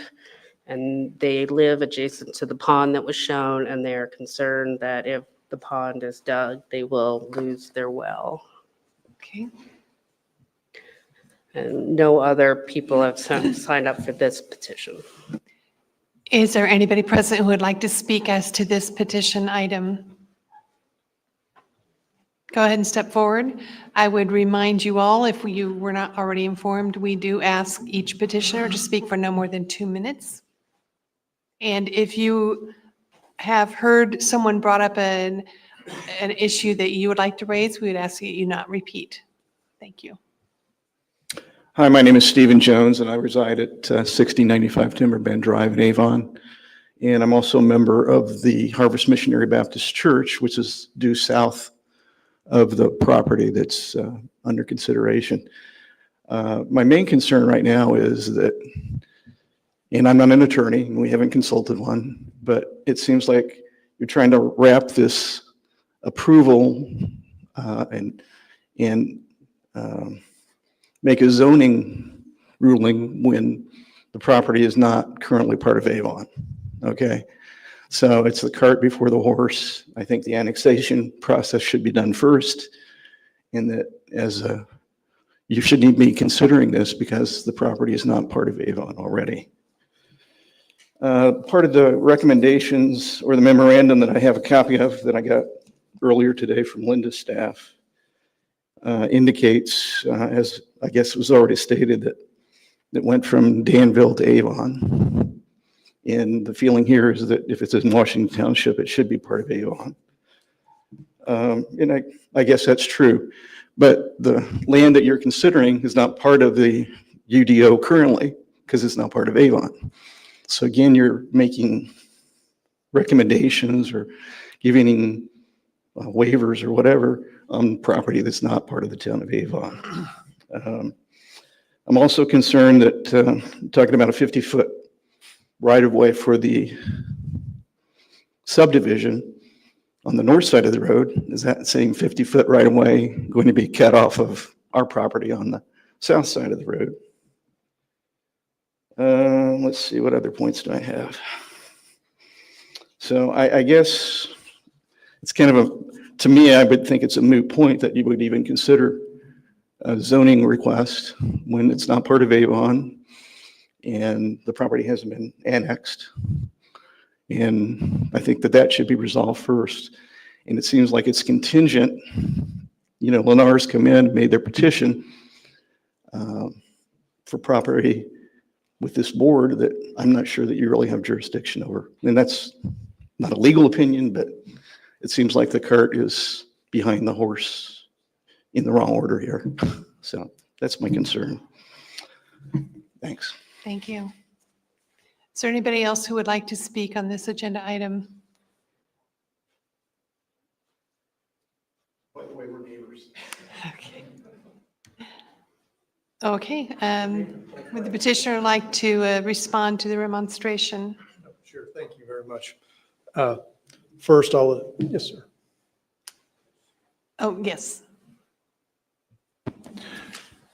I just want to make part of the record, you had at your places tonight 3 emails about this case, and one of the persons who submitted that asked specifically whether those had been distributed. I indicated that they had, but we should just note for the record that those emails were provided to you for your consideration, and just let the record reflect that you have emails from Brian Herskanian and Jennifer Farrell and Caroline and Mike McPherson. We do have those. I have them in front of me. Do all the commission members? Okay, we have received those. Thank you. Mr. Taylor, go ahead. Thank you. And I will point out from my perspective, I think I saw one email. A lot of these came in very late today. We had not received any phone calls on this project while it had been pending. So Linda's kind enough to forward those when they've come in. I know I've seen one, but I'm not sure I've seen all of those. But regardless, with respect to the question about the well that was presented and where that lake is to the north of the property, I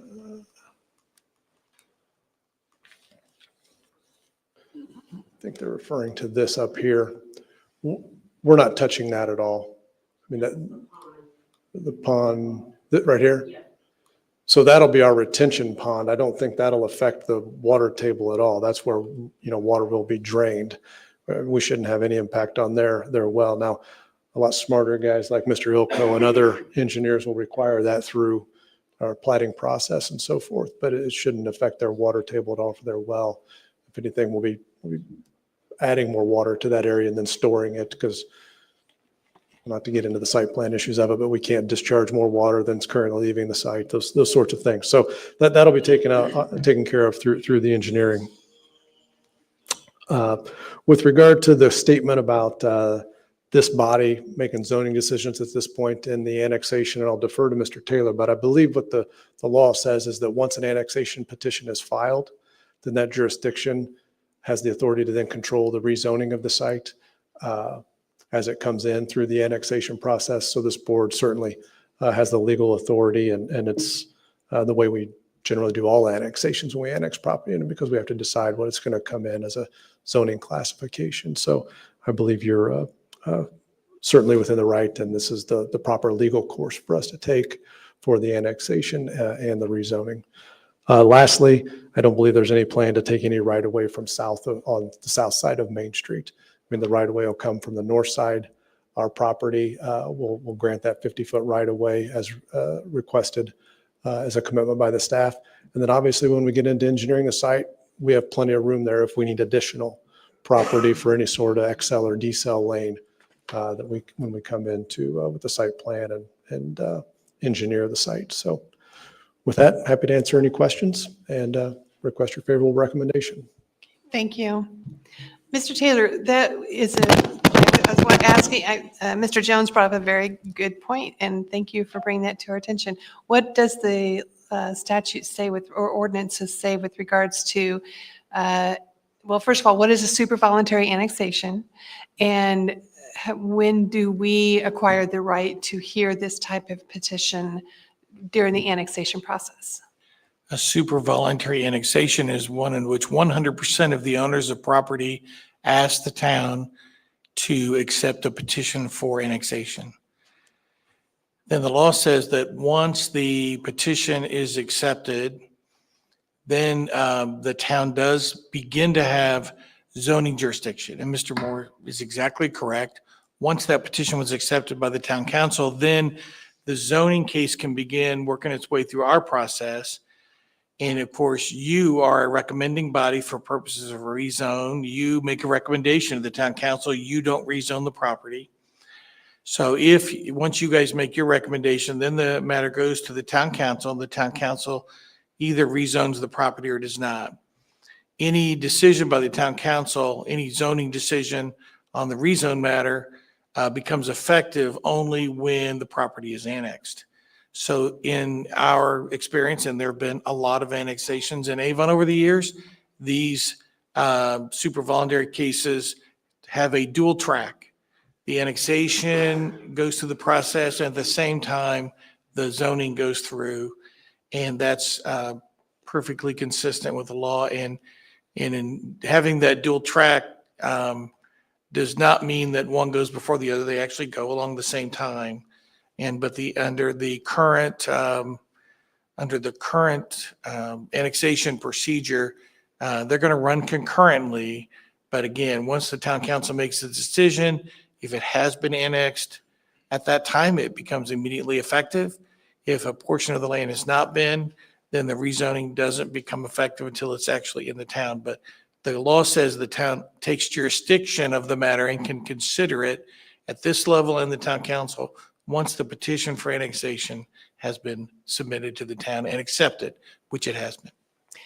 But any zoning decision that, and again, you pointed out a good thing, we don't actually make the decision about rezoning. We make recommendations to the town.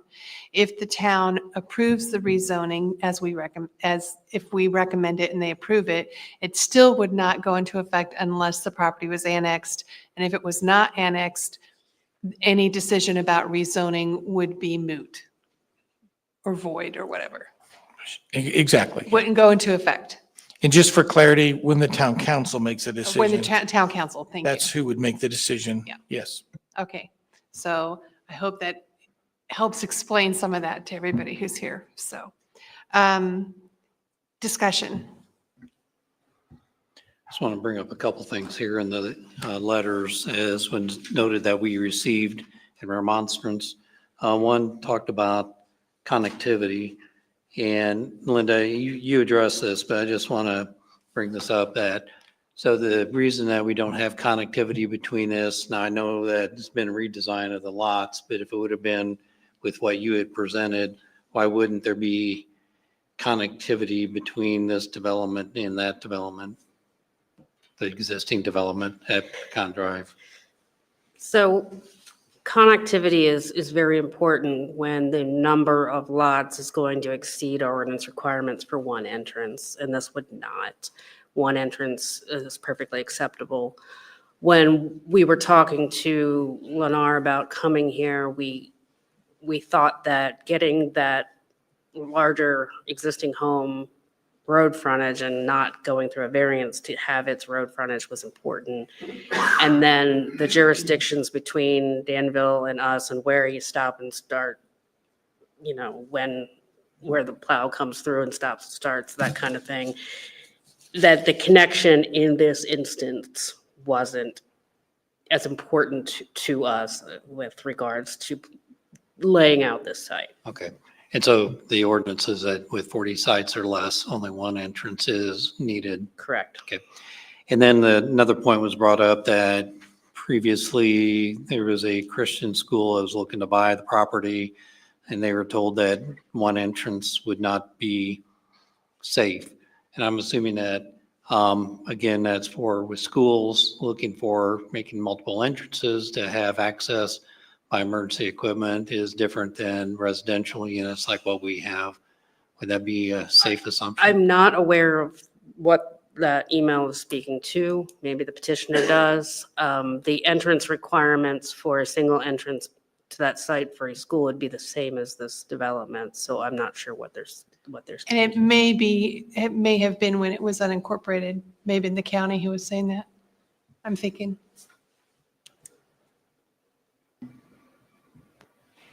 And I think for the most part, all the other points in the letters that I see here have been addressed in the discussion tonight. So I just wanted to bring those up and get them on record. You know, I will say, I think it's a good development. It's R2-like with an R3 zoning, but with the commitments that the petitioners indicated that they have told the council and are willing to accept if we read them into any motion, with the minimum lot size and no multifamily homes. It seems like a good development situated right next to another development of large scale there.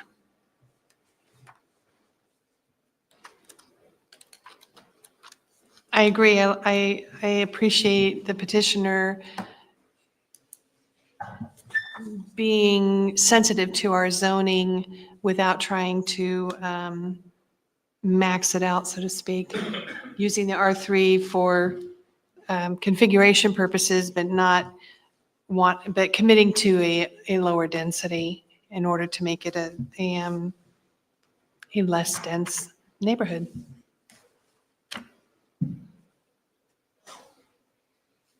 Is there any further discussion, questions for staff or petitioner? Yeah, can I ask petitioner, is the family of homes the same as being done in the neighborhood right next to it, or is it a different series of homes? Compared to They'll be very similar to what's in Four Oaks next to us. But it's a different series, like the Crossroad series is different than what was offered in the other neighborhood. Do you know the answer to that, Taylor? Good evening. For the record, Taylor Nabar, 11555 North Meridian Street, with Lennar Homes. I believe that the Cornerstone Collection was built in Four Oaks, but our architectural and design team makes a lot of updates over time. So what would have been part of the Cornerstone Collection previously may have just been tweaked, kind of updated in a new style. So it's very similar product types. Some may be the same, but again, kind of updated to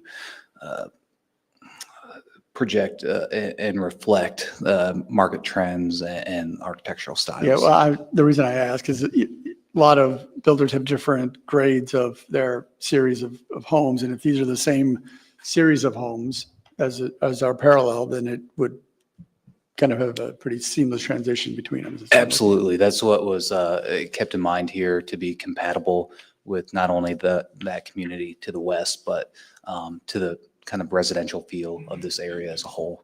Okay. So. And I do want to just clarify that the homes presented tonight, the renderings, that's kind of the whole series, and we will submit and comply with all of the applicable UDO standards for R3 and the residential architectural standards. So I just want to clarify that those aren't necessarily being approved tonight. It's just kind of presenting the overall architectural style and collection. How does the average lot size compare to the other neighborhoods? Are they similar? They are. Sure. And I did want to clarify, I looked back and the home sites sizes that we're proposing here, as this plan reflects, are 70 by 130. So that gives a total of approximately 9,100 square feet in total. You may have some. Yeah, I was going to point out the lots in Fair Oaks. I pulled all the plats and looked at all of the lots. I would say probably a majority of them are 70 foot. That is really the largest. Not the 70 width, foot wide. but the square footage. So the 70 foot wide. Oh, the square footage. I think our lots are going to be a little bigger because they're going to be deeper given the size of the development. I'd have to pull those plats again to look at the depth. I was more looking at the width. There are some 58 foot lots in Fair Oaks. There's a lot of 62 foot lots in Fair Oaks over there. But ours are the same or larger size than what you would find in Fair Oaks. And Linda, do you know for Danville, the requirements for R2 lot size wise about the same? Or I'm just curious because in Avon, R3 is 0.167 acres to 0.21, and R2 starts at 0.28. Significant. I can tell you, so in Danville, there are R2 lot standards. They don't have density requirements in their standards, but the R2 in Danville, minimum lot width is 60 feet. Minimum lot area is 7,900 square feet. And then, you got your various setbacks, 10 feet, so forth, but. Okay, so it's to similar. your- It's similar. It sounds like. Yeah. Thank you. Any further discussion, questions?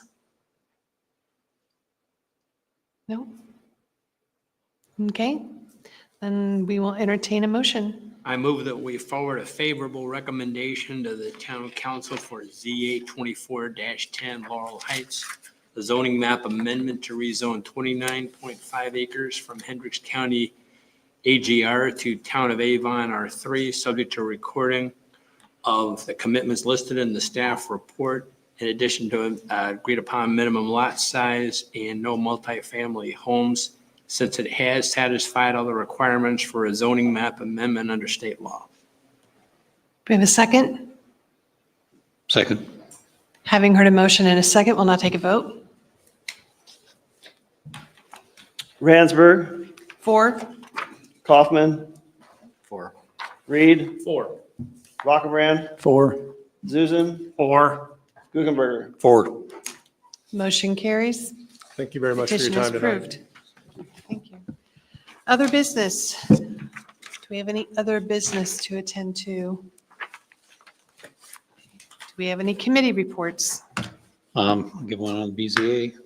We heard 2 cases of variance that is basically the same for a variance for a lot on Avon Avenue for a front yard setback and a backyard setback. The front yard setback was denied.